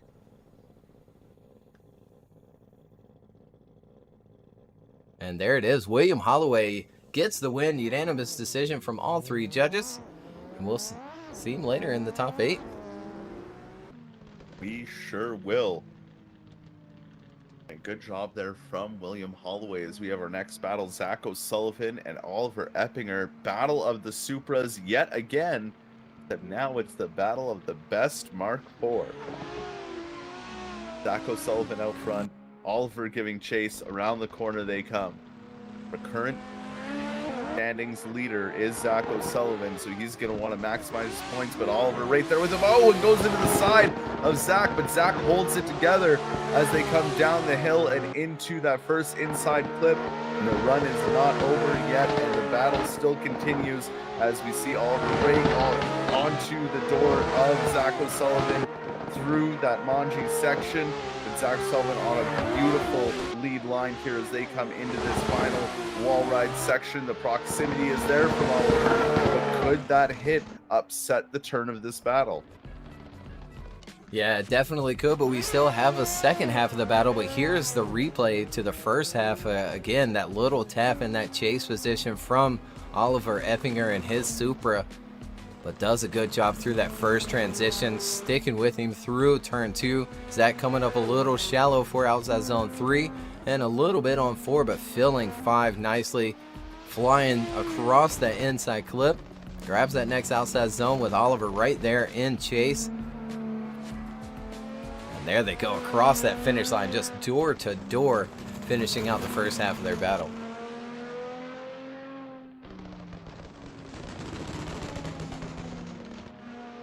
Just wait for them to get back up to the top of the hill.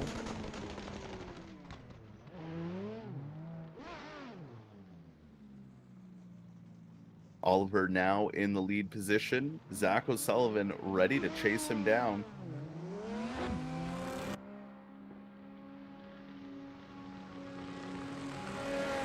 Around the corner they come, and on throttle.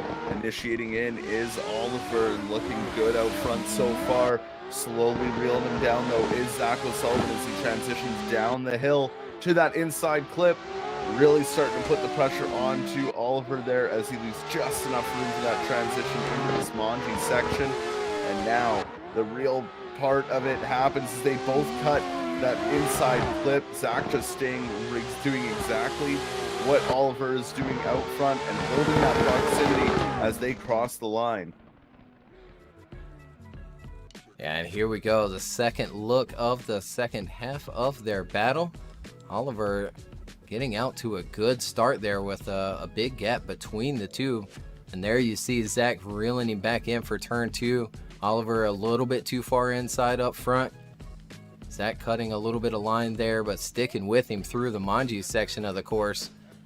And right along that door there into outside zone 5 and that last and final outside zone.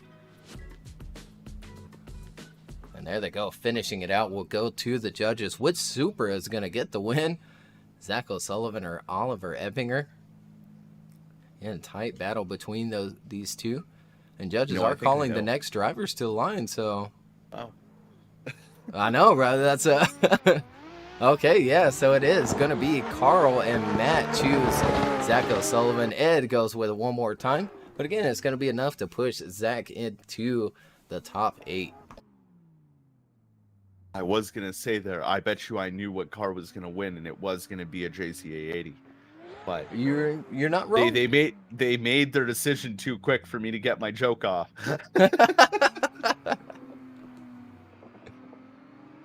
So here we go, our next battle. Kevin Stump and Connor Christensen. Kevin Stump in his S14.5. Connor Christensen in his S14. Creating in. Kevin Stump on that outer zone. Right on him is Connor Christensen, starting to make that surge as they come into that inside clip and come around to the Manji section through multiple transitions. A good lead run here by Kevin, but they're getting tapped in the rear end there from Connor, but it doesn't upset Kevin too much. He's got to readjust for the wall ride, and that's when Connor gets back up on him for that proximity and holds it out to the end. Yeah, unfortunate to see that little tap in the chase, and here we go back with the replay and another look at it here as they settle in nicely to that first outside zone. Look at there, right along the bumper is Connor in the chase position, reeling him back in, staying with him through turn 2, and both of them filling that next outside zone. Right along the bumper again is Connor in that chase position. Ooh, okay, so yeah, it actually seems that Kevin was maybe going a little bit too wide there. Started to lift off that throttle just a little bit to try and get that car to drive back into the inside. You could see the momentum start to go down there up front, and you know, it might be that Connor didn't really have anywhere else to go but into the door of Kevin Stump. Either way, it's going to be up to the judges to decide, and they're lining back up for the second half of their battle. They sure are. Connor ready to go at the line along with Kevin Stump. Connor in the lead lane, Kevin in the chase. Round the corner they come, and on the throttle, Connor initiates in. Whoa, Kevin being really aggressive on that initiation. Had to back out of it though as the car wouldn't go to angle as they come down the hill now into that inside clip. I'm sure Kevin's going to want to regain that proximity that he lost at the beginning as they come into the Manji section down to the next inside clip. Connor has a bit of a gap established as they come onto that final transition onto the wall. A little tap there from Connor onto the wall, but he sticks with it and still keeps that gap that he built from the very beginning against Kevin. Yeah, he certainly did here as we go back to the replay. And yeah, Kevin just getting a little bit too aggressive there in that chase. Now, luckily, it didn't really affect the run too much other than a clear mistake from Kevin in that chase position as they continue on through the course. Kevin doing a good job to reeling back in. Nice along the bumper there as they make those transitions in the Manji section. You see Connor go just a little wide for the inside clip, but overall a pretty good line here through the course as he keeps up that gap in between them two. And we'll go to the judges once more. Kevin on the left, Connor Christensen on the right. Who's going to advance on into the top 8?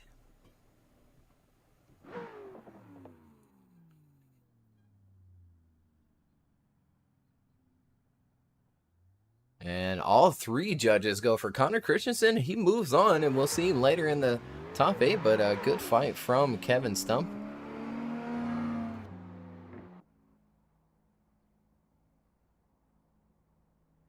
Very good fight indeed there from Kevin, and a good hard-fought battle, and Connor getting the win there to go face off against Zach O'Sullivan.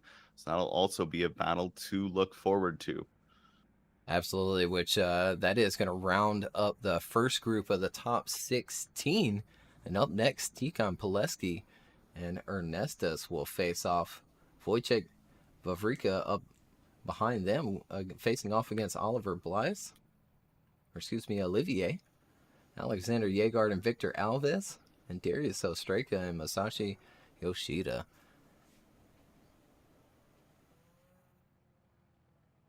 Fantastic battles so far. Already a couple one more times in the top 32. But moving on along through the top 16 so far.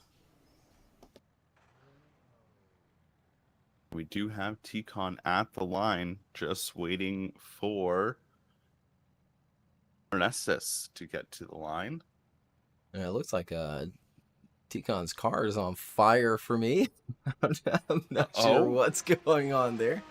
But his brakes are smoking. And is he getting a buy run here? We'll take a look at it and watch it and see, but I'm not sure. The stream just caught up. Yeah, you're right. It does look like his brakes are smoking. That magic button, the Lewis Hamilton magic button, he left it on. Absolutely. And yeah, getting from the rest of the staff too. Holy moly, this is a buy run for Tikhon. Oh, this is having fun. Wow. Stuntman Poleski showing out for his buy run here as he keeps it going. I have to say, this is probably my favorite livery he's ran so far. He's been in this car for 3 or 4 seasons now. But fresh new support from Fresh. And a good livery. Yeah, it looks awesome on the car. I love it. And are we seeing 2 buy runs in a row? I do not believe so. I think we're just waiting on Wojtech to get to the line. It does look like he is in the server. And there he is.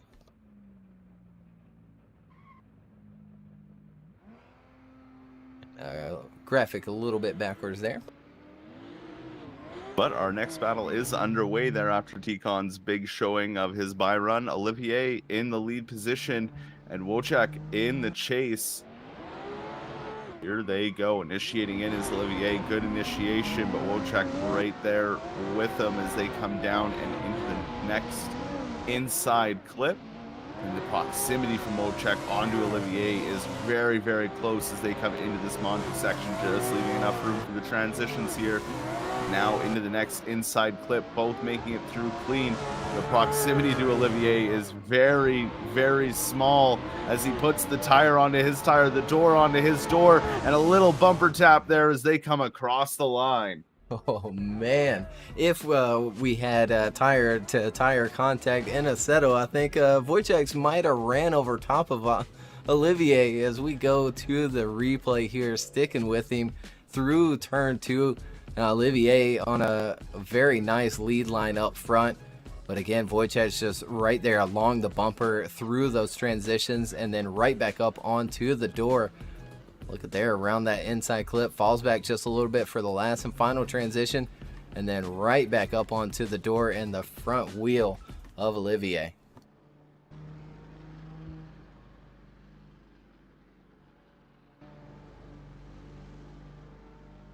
Wait for them to get back up to the top of the hill. Who will go on to face Poleski in the top 16?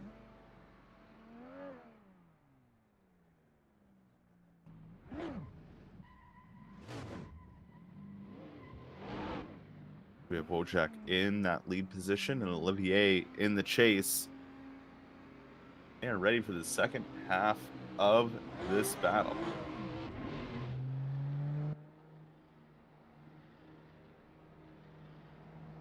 There they go. Around that 50, rolling onto the throttle. Wojtech out front. Olivier giving that chase. Olivier with a huge surge, having to back out of it. Came in just a little too early as they come down the hill. Now a gap is established. They come through that inside clip. Olivier really had to back out of it there, and now the proximity is just completely lost as they come through that the Manji section and into the next inside clip. The proximity is starting to be regained there from Olivier, but at the end, I don't know if it'll be enough. Olivier with another mistake there in the chase position as they come and finish across the line. And here we go, another look back at the second half of their battle here, and it does look like Wojtech really slowed up a bunch there on that initiation, and Oliver has to make a big adjustment there and does a good job to reeling back in, where Wojtech got away in that first outside zone and that second turn, but you see there Olivier reeling him back in right along the bumper, and then chasing him down through that last and final outside zone. That might be a tough one there for the judges to call as we go to them.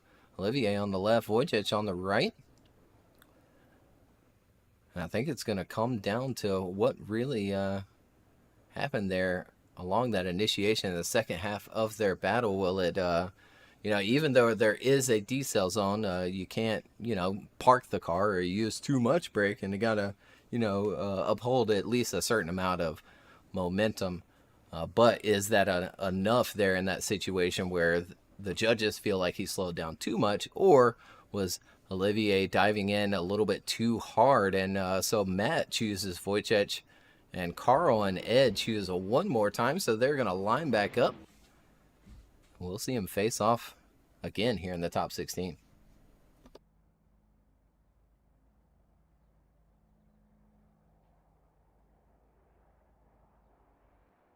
As we wait for them to get back to the line, one more time battle. Always a fun time, and especially when you're going up against Poleski. Whoever wins this will be facing him in that top 8. Olivier back out front. Wojtech in the chase position.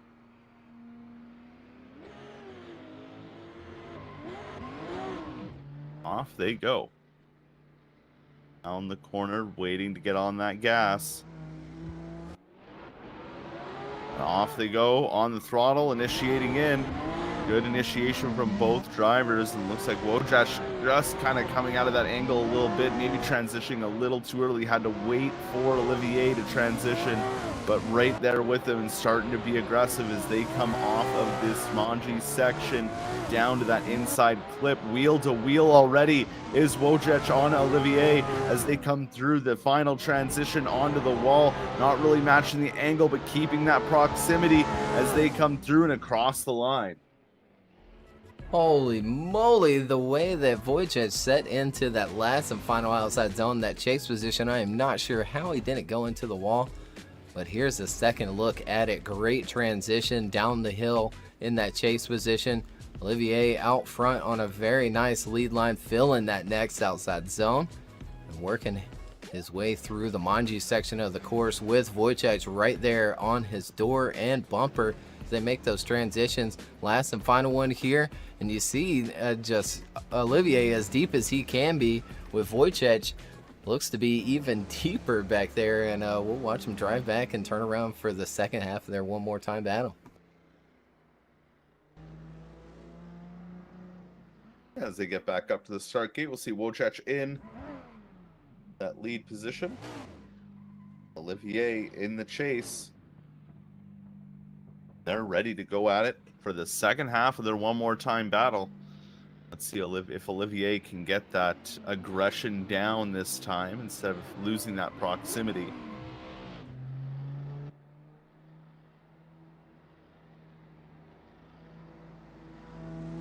Here we go, onto the throttle, initiating in. There's Wojtech, and there's the lunge from Olivier, but he backs out of it a little early this time just to keep that proximity, and that was a good move, because now coming down the hill, he can be right with Wojtech in that lead lane, who did not miss out on that inside clip, doing a very good job in the lead position, and still pulling away a little bit from Olivier. Olivier struggling to catch back up as they come for the final transition.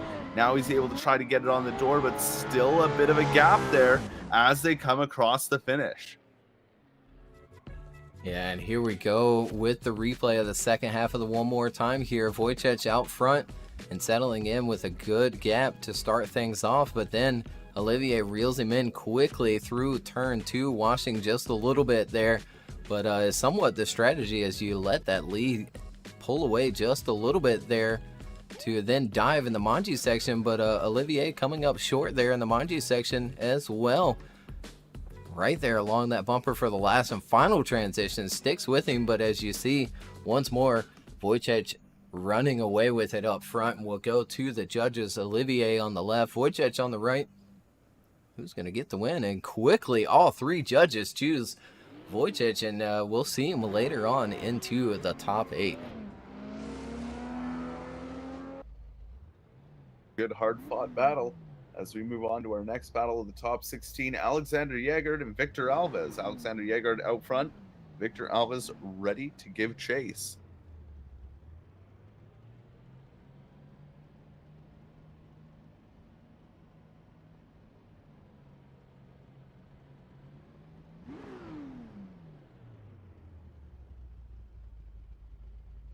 And I think I heard that one of the judges had to step away for just a second.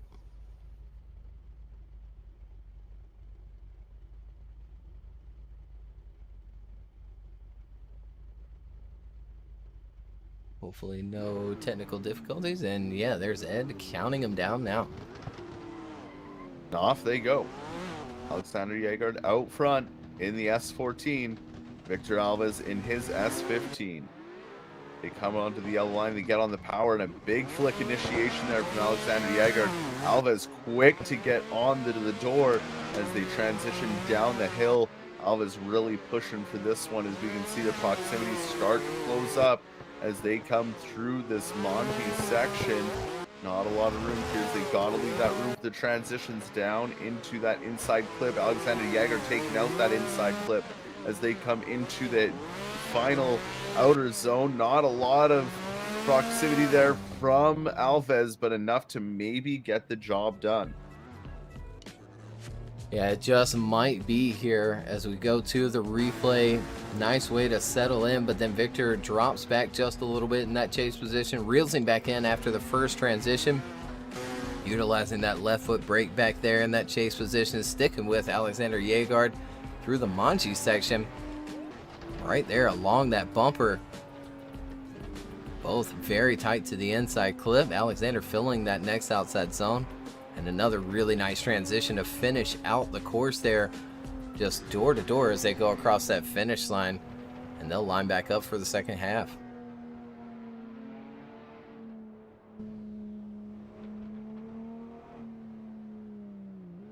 Getting around to the start gate now is Alexander Jaegard. Victor Alves already in his spot, ready to go in that lead lane.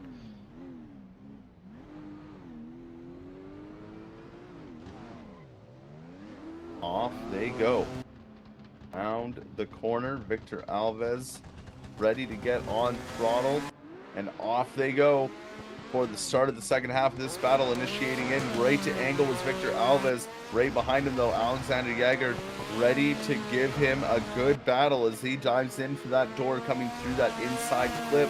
now got to leave that room for the Manji section so the transitions can happen down to the inside clip.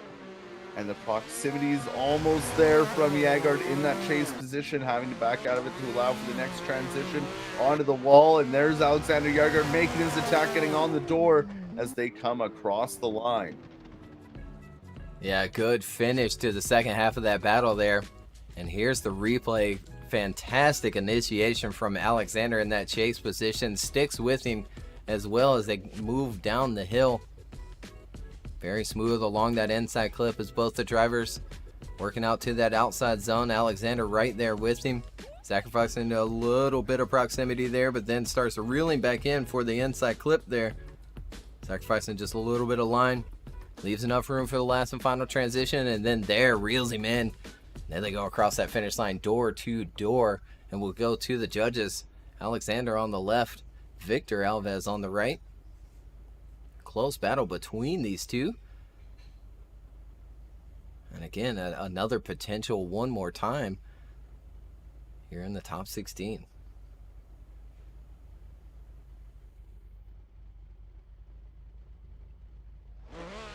And there it is, one more time from Carl and Ed, and Matt chooses Victor Alves. But either way, we'll see him line up once more here in the top 16. Another thing that doesn't happen often is a second one more time.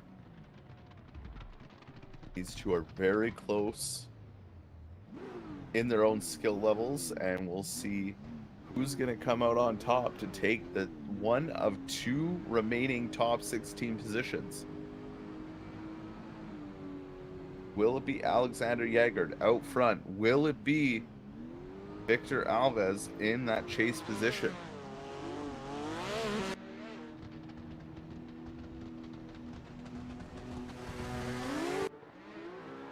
On throttle, and the initiation comes. Huge initiation from the chase driver to keep up with Alexander Jaegard's initiation down the hill. They come to that inside clip. Alves is really putting on the pressure on this run, as you can see, a lot closer in proximity, even with the transitions, as we see him come down into that inside clip. Both of them make through it good, but Alves is all over Alexander Jaegard, giving him a little tap in the front bumper there as he inches forward to get back on the door before crossing the line. Oh man, very good start to the second.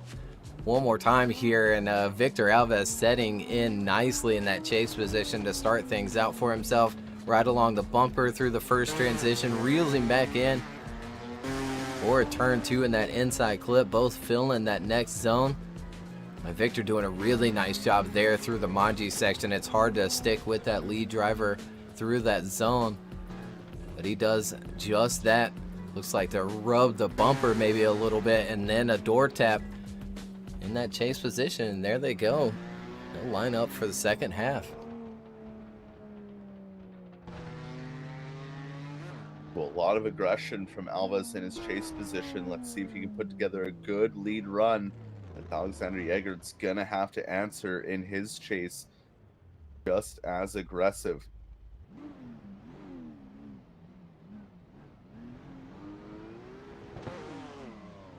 Off the line they go for their 50 roll around the corner. And on throttle starts the second half of this second one more time battle, initiating in.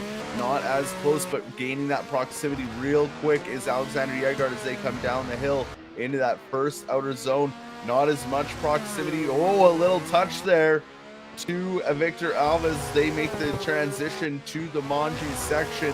Alexander Jaegard is really starting to put that pressure on him now and really starting to make those moves as they transition onto the wall. Alexander Jaegard making that one last final push to get up onto the door. Victor Alves, they finish out the run, and we wait for the judges' decision. Absolutely, but before there, we go back to the replay here. Alexander setting in nicely in that chase position once more. Drops back a little bit there, but quickly reels him back in. Sacrifices a little bit of line there, going up on that rumble strip in that chase position, but then sticking with Victor Alves through the Manji section of the course. Victor flying through, but cannot shake Alexander off his door until there, that last and final transition. Jaegard has to make up some room there, but we'll go to the judges. Alexander on the left, Victor Alves on the right. Again, tough one to call for these judges, but I believe they've already called the next drivers to the line, so that means they have a decision. Will it be Alexander? Oh, split decision so far, and look at there. Carl chooses Alexander, but Victor Alves gets the win from Ed and Matt.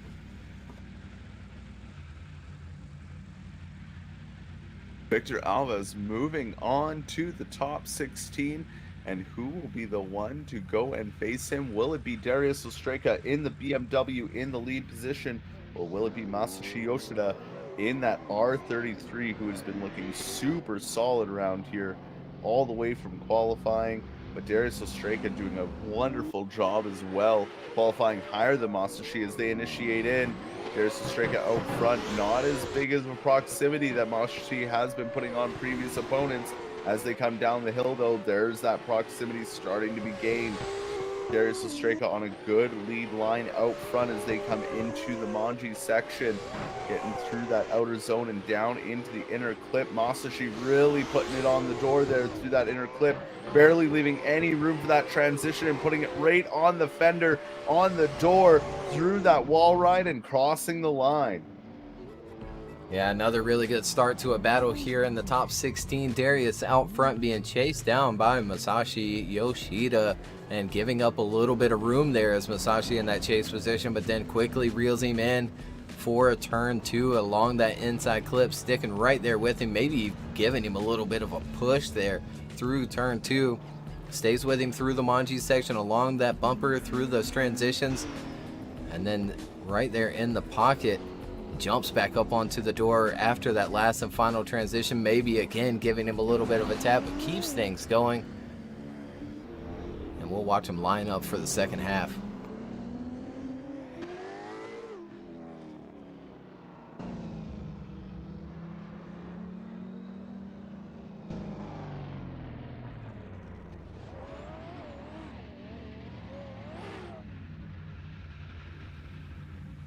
Here they are back at the line, ready to start again. Masashi Yoshida in the lead. Darius Ostrich giving chase. Who will take the final spot in the top 16? Initiates in is Yoshida, but right behind him is Darius Ostrich making that push early as they transition down the hill and into that inside clip. Looking good so far from that lead position of Yoshida. Transitioning through the Manji section. The nice Palm BMW of Darius right behind him, though, and starting to make that push as they come into that final transition. Trying to get it on the door is Darius as they cross the line side by side. Yeah, close battle here as we go back to the replay, this time with Masashi out front. Picking up throttle nicely for turn 1, and Darius sticking with him. Falls back quite a bit there for that first transition, though, and then starts to reel him back in through the Manji section here, right along that bumper there and there, through those 2 transitions. Staying with him through that second inside clip. Masashi doing a really nice job up front. Snappy transition to the last and final outside zone with Darius right there in tow. But we'll go to the judges. Darius on the left, Masashi on the right. Who's going to get the win and advance on into the top 8? And another very close battle here in the top 16. And there it is. Unanimous decision from all 3 judges. Masashi gets the win, and we'll see him later in the top 8.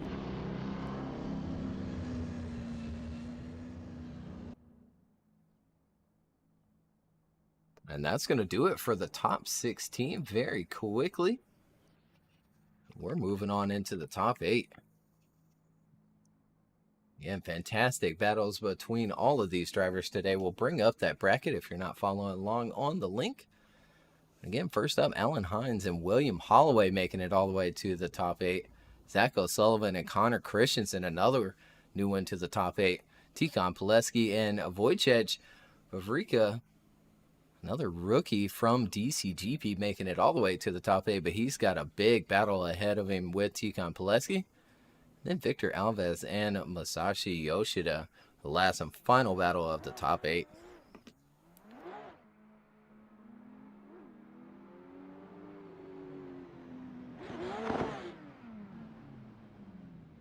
And there they go, coming to the line. Ready to go again. Brakes on fire here. Not sure what's going on with that. Some overheated brakes. Maybe from them sitting in the server for too long. I don't know why they would possibly overheat, but who knows. The SP is still in beta, and there goes the smoke, and they're no longer on fire, but here they go around that 50 roll, 80 kilometers an hour. And a snappy initiation from Alan Hines up front keeps things going, and a strong gap against William Holloway already as they work themselves down this hill along that first inside clip. And Alan seems to be on a really good pace here, and William's doing everything he can to keep up right along that bumper though, and into the pocket of Alan Hines, keeps it going. Last and final transition, and Alan jumps ahead once more up front in that lead position. And we'll go back to the replay here. Alan Hines again out front leading William Holloway through the course here in the top 8. First battle of the top 8. And really coming away with an advantage. Out front is Alan Hines. And again, William not doing too bad of a job in that chase position, other than the beginning half of that course does wash out just a little bit there in that chase, but sticks with him. And again, once more, Alan just jumping way ahead through the transition there to finish out the first half of their battle. Yeah, what a crazy first battle that was. I mean, Alan really getting the jump there on William, which is pretty crazy because William's been doing very good in his battles all day, but Alan is kind of on a next level today, especially getting that 96 in qualifying. So now we'll see how William does in his first lead run against Alan Hines. And off they go. William Holloway out front, Alan Hines giving chase. Around the 50 roll and onto the throttle they come, initiating in. William Holloway right to angle, but there's Alan Hines already putting on that pressure through that first outer zone, transitioning down the hill. And look at that, Alan Hines giving him a little bump, sending him wide around that inside clip.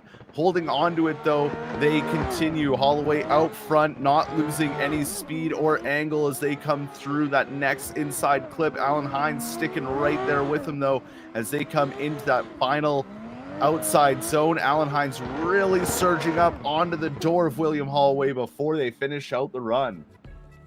Yeah, interesting and scrappy run there, the second half of their top 8 battle. You see William Holloway drop a little bit of tire in that first outside zone. Alan right there with him, and then makes a huge dive there in that chase position. But was it William maybe choking up on the throttle there to try and get that car to drive in? You see William drop another tire through that Manji section, keeps things going with Alan right there in chase.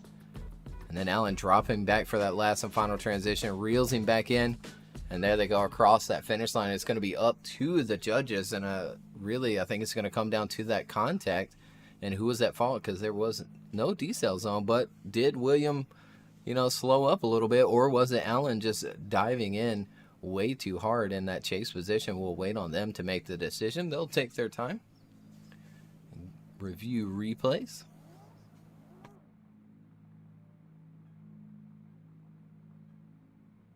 And there it is. Alan Hines does get the win and moves on into the final 4. A tough break for William Holloway. He was looking pretty strong there, bringing the fight to Alan Hines.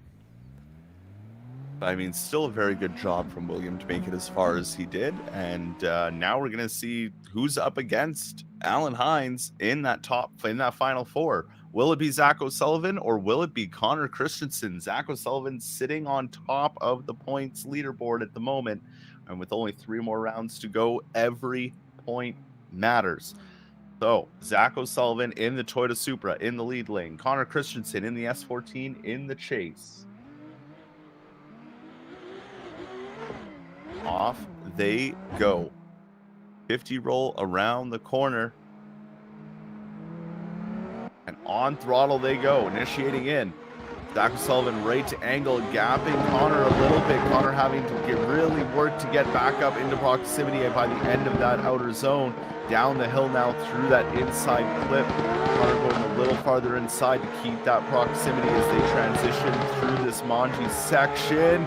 Right on the bumper was Connor Christensen onto Zach O'Sullivan. Zach O'Sullivan goes a little bit wide. Zach, gets bumped by Connor Christensen, but it doesn't upset Zach. And Zach stays on that throttle, and the proximity by the end was very close. It sure was, and I'm glad to see the run continue on even after the contact there in that last and final transition. And here's the replay. Zach settling into that angle quickly and holds it through that first outside zone. Now Connor, again, really bringing the fight to Zach in that chase position right there in the pocket, right along the bumper through these two transitions here in the Manji section of the course. Zach, again, flying through, filling that next outside zone, but Connor right there and just a little bit too close, catches the bumper, but again, super fortunate to see that run continue on even after the contact. That was a good job on the lead driver to keep that together and hold it together, because those contacts can really upset the balance of the car and the way it feels coming into the next zone. So here they are back at the start gate, flipped around, ready to go. Connor Christensen out front in the S14 getting chased down by points leader Zach O'Sullivan in that Toyota Supra. Around the corner they come in on throttle. Bending it in, Connor Christensen doing a good job dropping a tire though, getting it back up, which gave Zach a huge proximity gap to him right along the door on that transition as they come through that inside clip now into the Manji section. Zach getting a bit of room there as they come into the next inside clip. Zach really making that push now in that chase position, and a good job here for Connor Christensen out front, but there's Zach trying to get it right up onto the door of Connor before crossing that finish line. Yeah, tough one there, and we go back to the replay. Connor Christensen out front, Zach giving up a little bit of room there, and you see Connor drop off the back of that first outside zone, a little puff of dirt back there, and Zach doing a good job to reel him back in, stay with him as well through the Manji section of the course, right along the bumpers there. Makes a dive here for inside clip 2. And again, there you see Connor going just a little bit too wide in that chase position, but keeps things going. There they go across that finish line. We'll wait on the judges. Zach on the left, Connor Christensen on the right, but I think Zach is going to get it, and there they go. Carl, Ed, and Matt all choosing Zach O'Sullivan. And Zach moves on into the top 4 and keeps his fight against Tikhon Poleski in the championship standings. Speaking of Tikhon Poleski, did you see who's at the line? It's Tikhon Poleski It in sure the lead is. position. I think he's got a tough battle ahead of him as well. He definitely does. Wojtech has really been on fire today, and making it this far is no easy feat. And to go up against the robot himself, Tikhon Poleski, let's see how this goes. Tikhon in the lead, Wojtech giving chase, initiating in is Tikhon. There's Wojtech right there with him though, coming through that first outer zone. Good proximity, maybe too early of a transition there from Wojtech, but gets onto the door of Tikhon through that inside clip. Got to leave some room here for the transition right along the bumper as they come down into that next inside clip. Wojtech really putting on the pressure, going a little wide though, catching back up though as they transition onto that wall ride and get right onto the door of Tikhon and almost pushing him through that finish line. Yeah, really applying the pressure, which is what he needs to do against Tikhon. Tikhon with a snappy initiation settles into that angle very quickly and keeps it going. But there you see Wojtech right along that bumper through that first transition. Keeps it going, filling that outside zone as Tikhon on a near perfect lead run as usual from Tikhon. Filling that next outside zone, and then the dive from Wojtech in that chase position reels him in even further, and there they go across that finish line.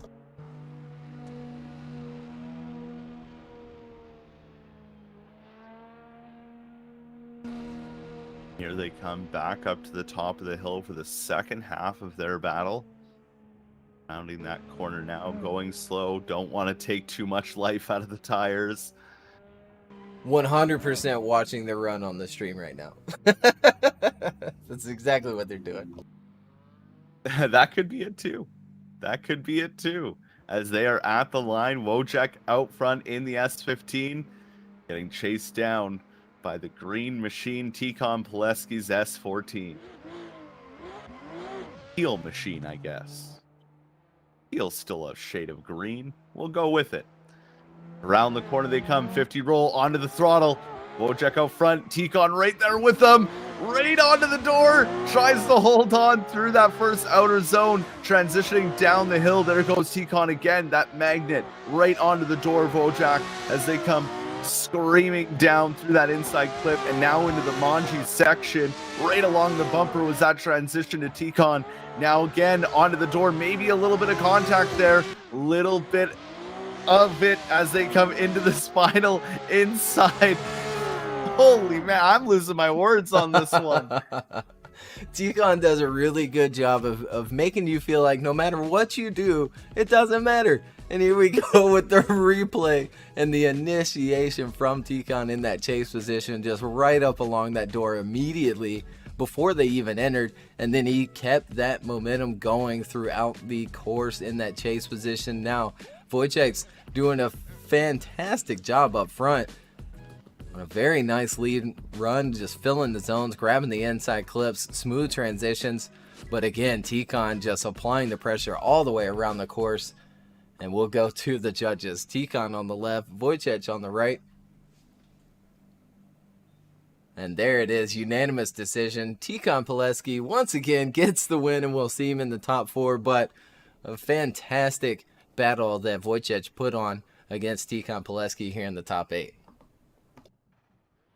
Yeah, it was an amazing battle between those two, and hands down to Wojtech for that amazing lead run against Tikon. That was very good from him. Can't wait to see you at the next round. It's our next battle and final battle of the top 8 is already here. Who will go to face Tikon Poleski? Will it be Victor Alves? Will it be Masashi Yoshida?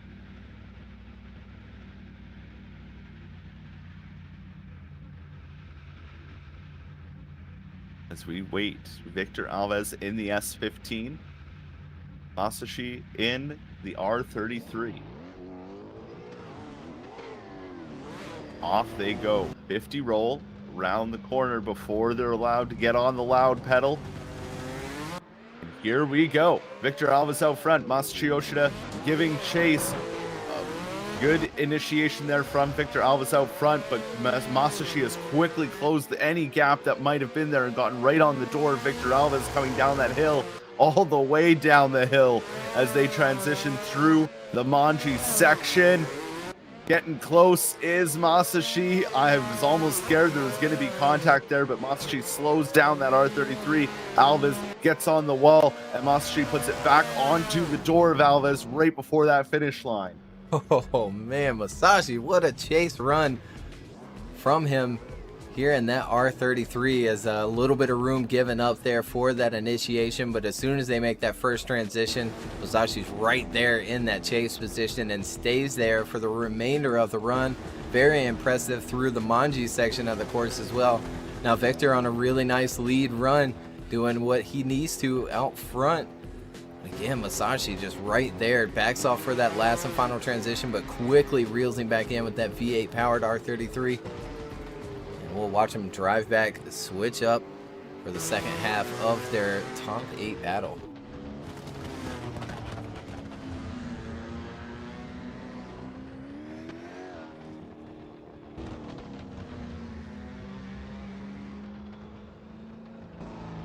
And here they go back up at the top of the hill.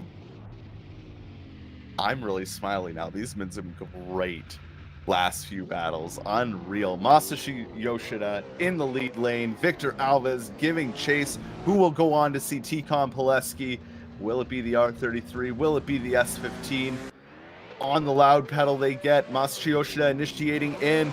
A good gap there off of the initiation. not as close as Masashi was from the initiation. Alves got some work to do. Coming down to that inside clip, Alves starts to get on the door of Yoshida as they transition now through the Manji section. Down to the next inside clip. And Alves still struggling to find that proximity that Yoshida had. And oh, too hard Alves goes and puts Yoshida into the wall. And even causing some opposite lock. Yoshida does a great job to save it, but Alves pushes too hard. Yeah, unfortunate to see there as we go back to the replay. Victor reels him in quick before making that first transition, drops back for it, but then has to reel him back in once again. Once he's there, he sticks with him through the Manji section of the course while Masashi is on a nice lead run so far. Smooth transitions. You see Victor starting to wash that front just a little bit, and he falls back in the chase position and then really dives ahead and goes into the door of Masashi's R33. Will go to the judges. Victor on the left, Masashi on the right. It's glad to see Masashi not falling asleep today as he qualified for round one, but then unfortunately fell asleep and didn't make it to his battle. And look at there, he gets the win and he's on into the top four. Woo-wee. Now we're coming down to the most intense battles I think we are going to see today. Alan Hines, Zach O'Sullivan, Tikhon Poleski, and Masashi Yoshida. These are going to be insane. Now, Alan Hines and Zach O'Sullivan, they have met once before, and Zach has beaten him once before. Could he do it twice? Alan Hines on to 96. He's got to be feeling good, and the only Pro Drift Academy driver to make it into top 32 today. So who will it be? Alan Hines or Zach O'Sullivan? The first half of this battle starts right now as Alan Hines gets on the loud pedal. Zach O'Sullivan right there initiating in. Ooh, almost out of shape. Got Alan Hines, but stuck with it. Zach gets right up there in the pocket and closes in on that proximity to Alan Hines, sticking on the door through that inside clip, leaving the room for the transitions on this Manji section. Right along the bumpers were the transitions. Zach pushes real hard, gets back into the pocket as they make one last transition onto the wall ride. Can he get that proximity done? He does. He gets on the door of Alan Hines for the finish. Oh my goodness gracious. And here we go back to the replay. Super snappy initiation from Alan, which is turning into a usual from him, switching to that direct drive. But either way, Zach stays right there with him through that first transition, stays with him through this Manji section of the course. And again, Alan, of course, on a very nice lead run, but can't shake Zach O'Sullivan super back there in that chase position. Zach dropping back for the last and final transition, and then reels him back in, cuts just a little bit of that angle, and there they go across the finish line for the first half of their top four battle.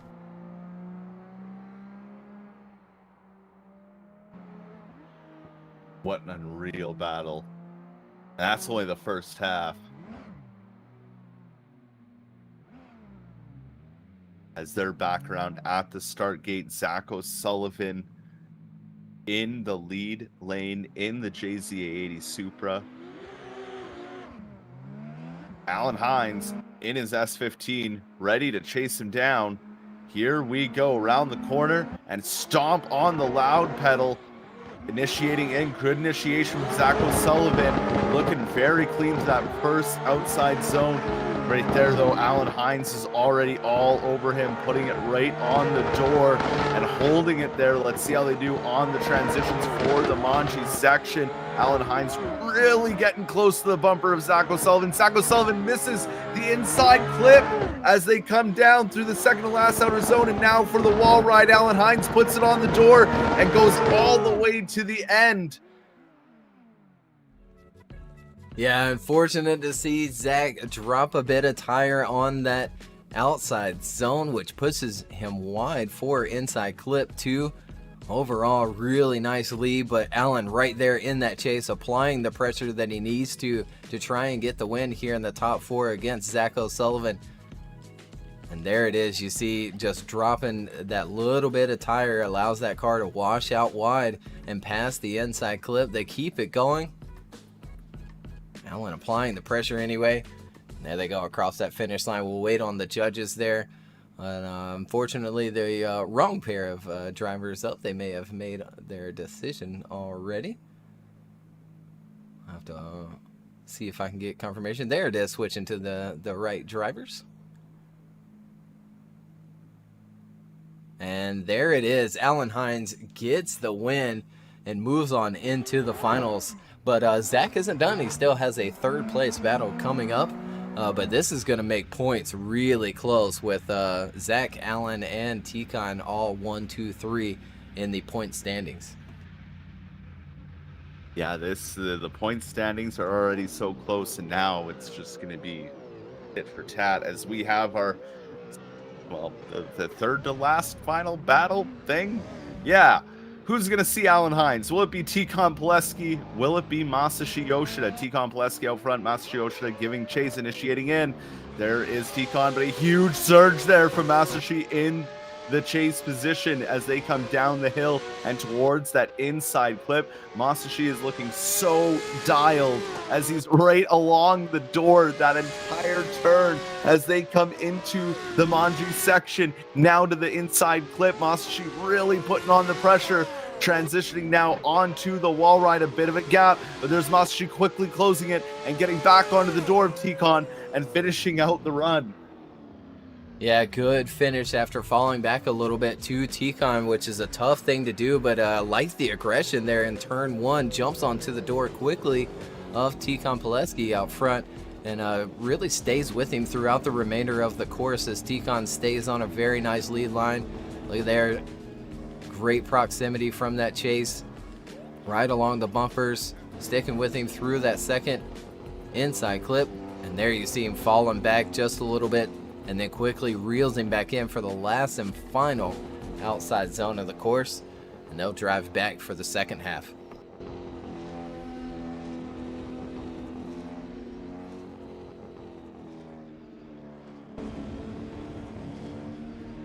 Almost to the top of the hill they are as they're just coming around the final corner now. But Masashi Yoshida will lead. Tikon Poleski will give chase.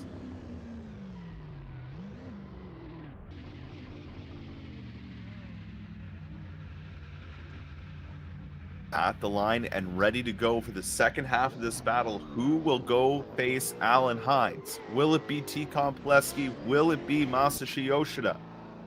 Round the 50 roll corner they come, and on the loud pedal, on the throttle, initiating in, and what was that? A mimic initiation from Tikon in the rear as they come down the hill. Tikon on the door of Masashi already as they're going through the Manji section now. Next outer zone is filled right there. The proximity right on the bumper. Tikon going right up against the door, holding the same line as Masashi as they come through the final outer zone along the wall, riding a bump there from Masashi into the wall before finishing out the run.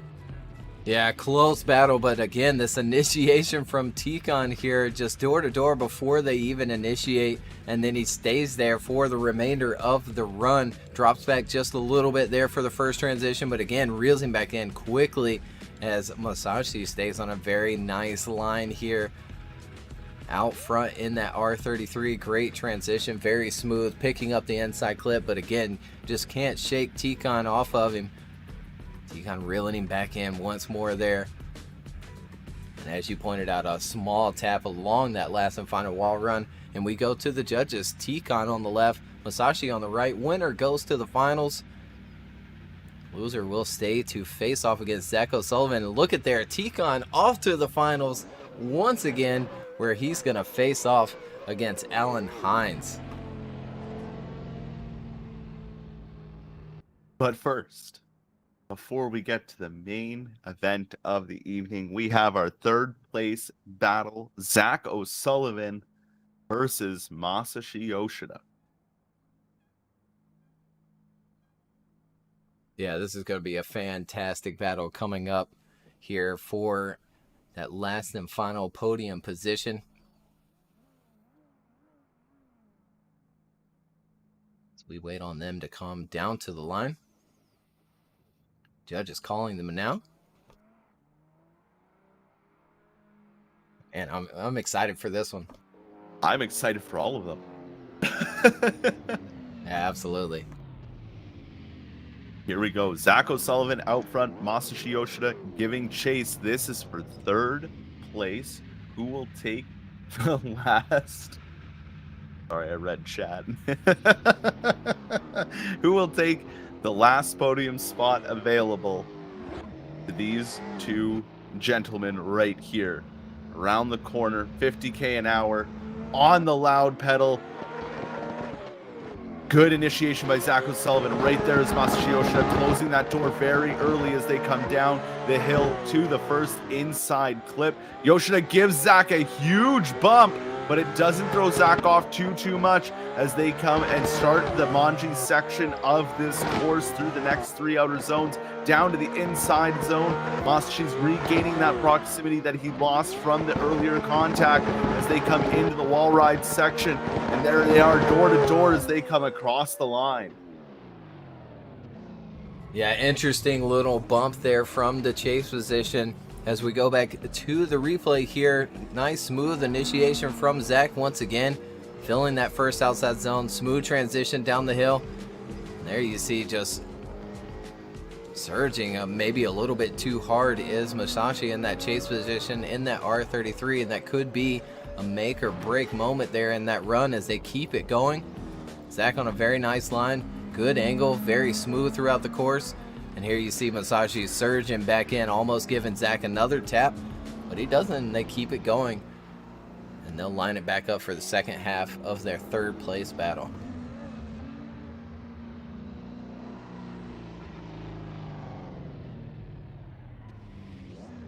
And back up at the top of the hill they are. Masashi Yoshida in that lead position.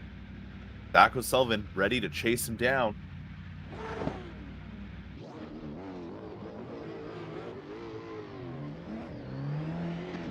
Off they go for the second half of this third place battle.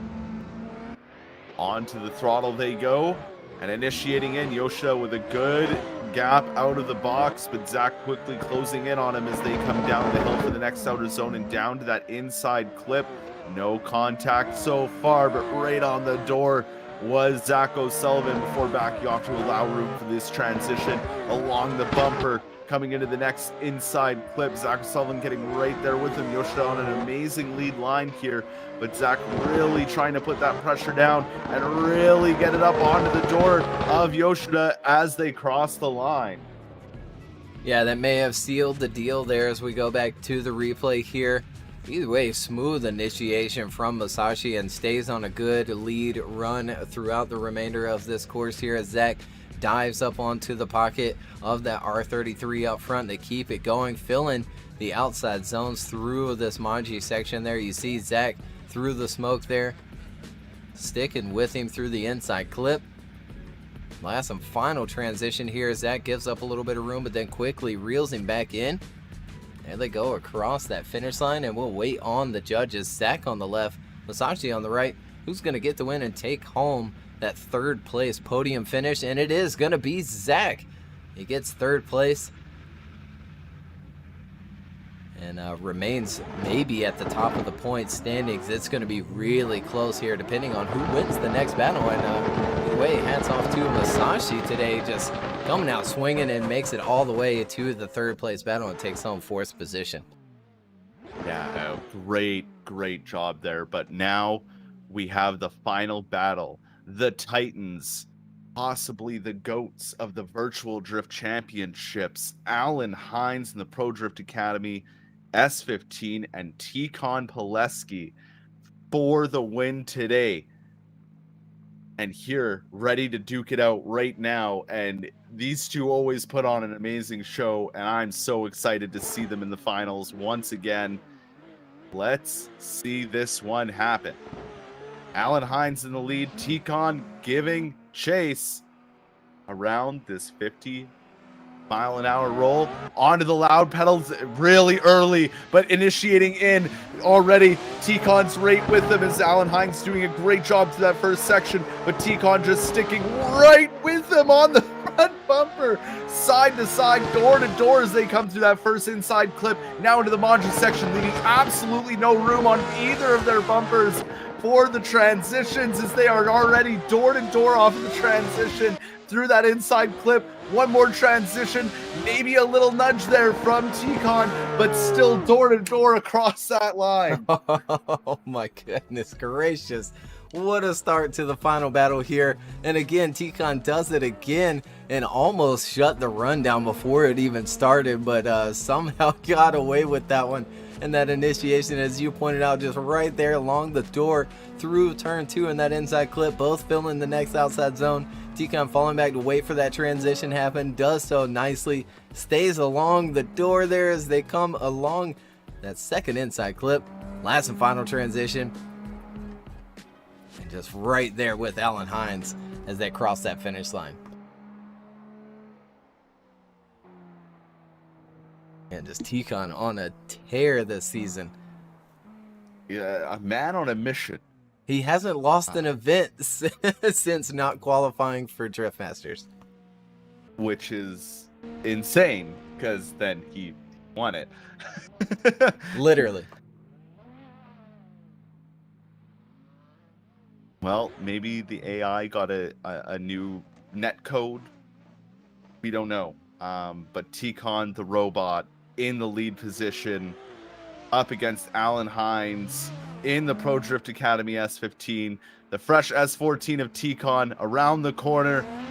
Loud pedals on. Here we go. The final battle of the day. Right away, Alan Hines makes a huge surge to get up to the door of T-Con. They come down the hill. T-Con's on a great lead line here, but look at Alan Hines right against the door as there's a little bit of a gap there to allow room for that transition.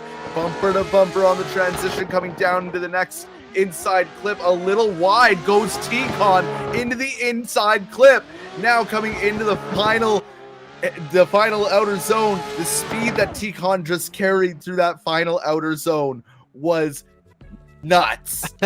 Absolutely. And is that going to be the deciding factor here? Going to the judges and looking at this replay here, Alan sticks with him nicely in that chase position, dropping onto that front wheel of T-Con, maybe even giving him a little tap there in that chase. Starts to transition a little bit too soon, but catches it quickly. And as you pointed out, T-Con goes wide for inside clip 2, making a mistake up front. There they go across that finish line. An error from the robot. Is that going to be enough to give Alan the win here? Alan on the left, T-Con on the right. Again, Alan in third place in the championship positions right now. And look at there, it's a one more time here in the finals, and they'll line him back up. Woo!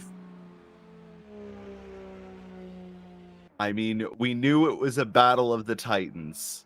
We knew it wasn't going to end on just one battle. We all knew that. Chad agrees. Don't even need to argue it. But man, it's close. Yeah, absolutely. T-Con almost threw it away there in that lead position, just going a little bit too wide for that inside clip. But they're back at the line and ready to go. So, the one more time battle. Alan Hines in the lead. T-Con Poleski giving chase. Here we go.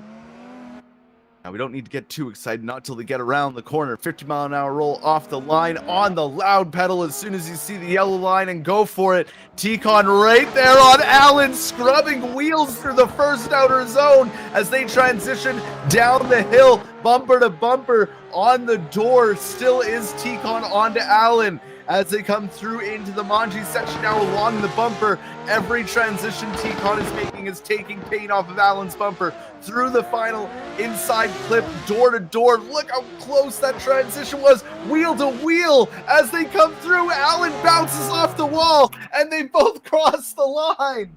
Oh my goodness, here we go. What? Back to the replay. And again, T-Con does it again in that chase position, entering in along that door before they cross the start line, and keeps things going. Allen again on a very nice lead line up front.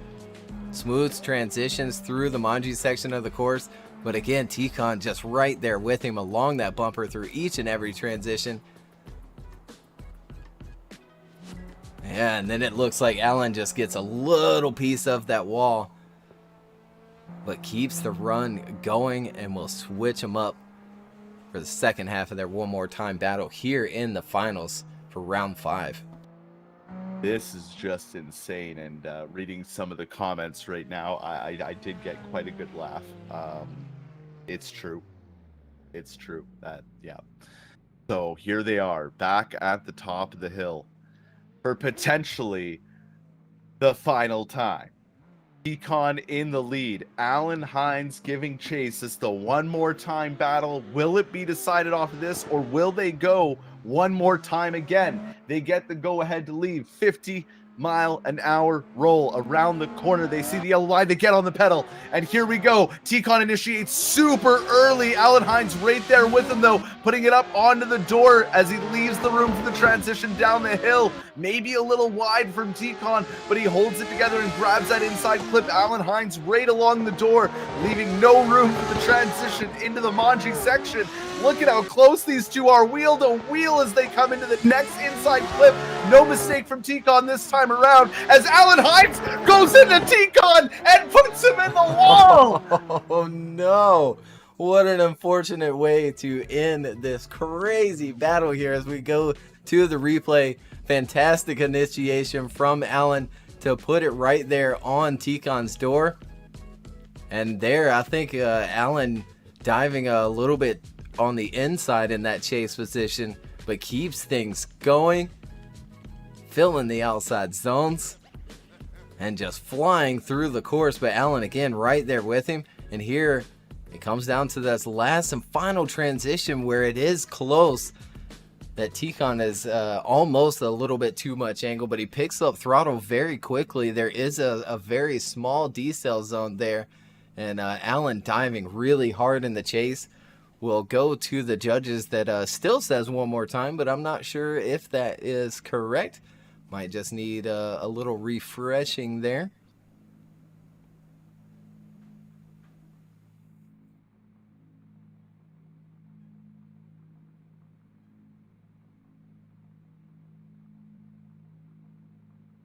Well, now you got me all tense. I know. I'm let me take it away and bring it back, maybe. No, it still says one more time, but I'm not sure if that is correct. We'll double check here. We'll go down to the judge's decision, refresh that, bring it back up. There we go. They are refreshed here. Again, Allen on the left, Tikhon on the right.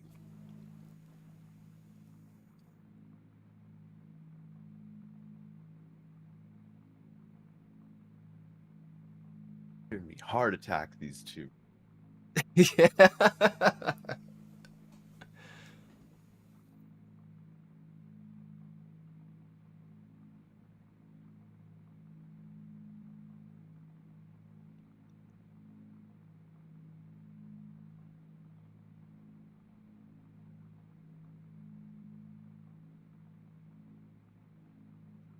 As the suspense builds for the decision here.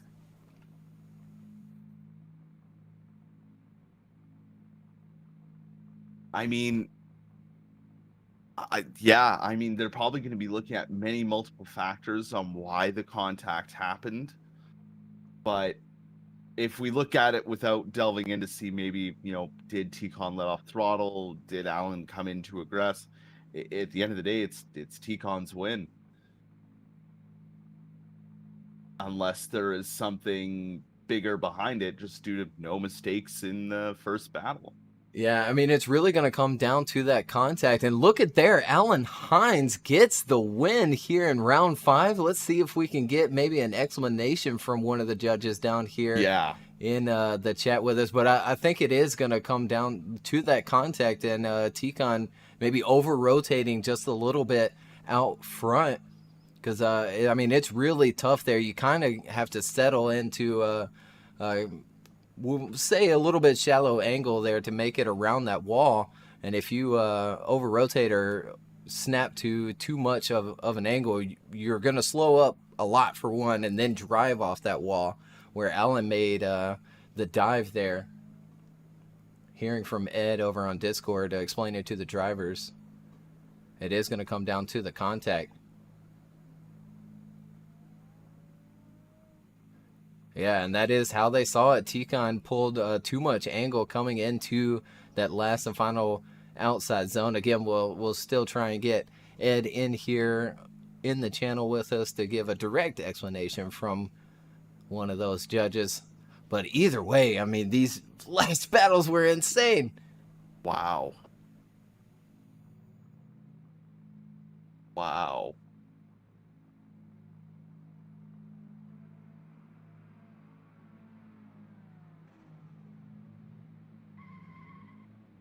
And we'll just wait and see if Ed will drop down here with us and give us a direct explanation from the judges. This, I mean, just an insane battle. I've already heard the explanation, but I want you guys to hear it as well. Hello. There you are, Ed. Thank you for joining us. And yeah, if we could just get a quick explanation on that call. I know I heard it through Discord, and it's a good call in my opinion, but yeah, let's let the crowd hear it directly from the judges. Okay, so when we were watching that back, we were looking at Tikhon's speed coming into the wall. Typically, when you enter that wall there, what we were looking for from the line map was a little bit of decel to set you up into the wall, but no further than that. So by the time you're at the wall, you should be back on power.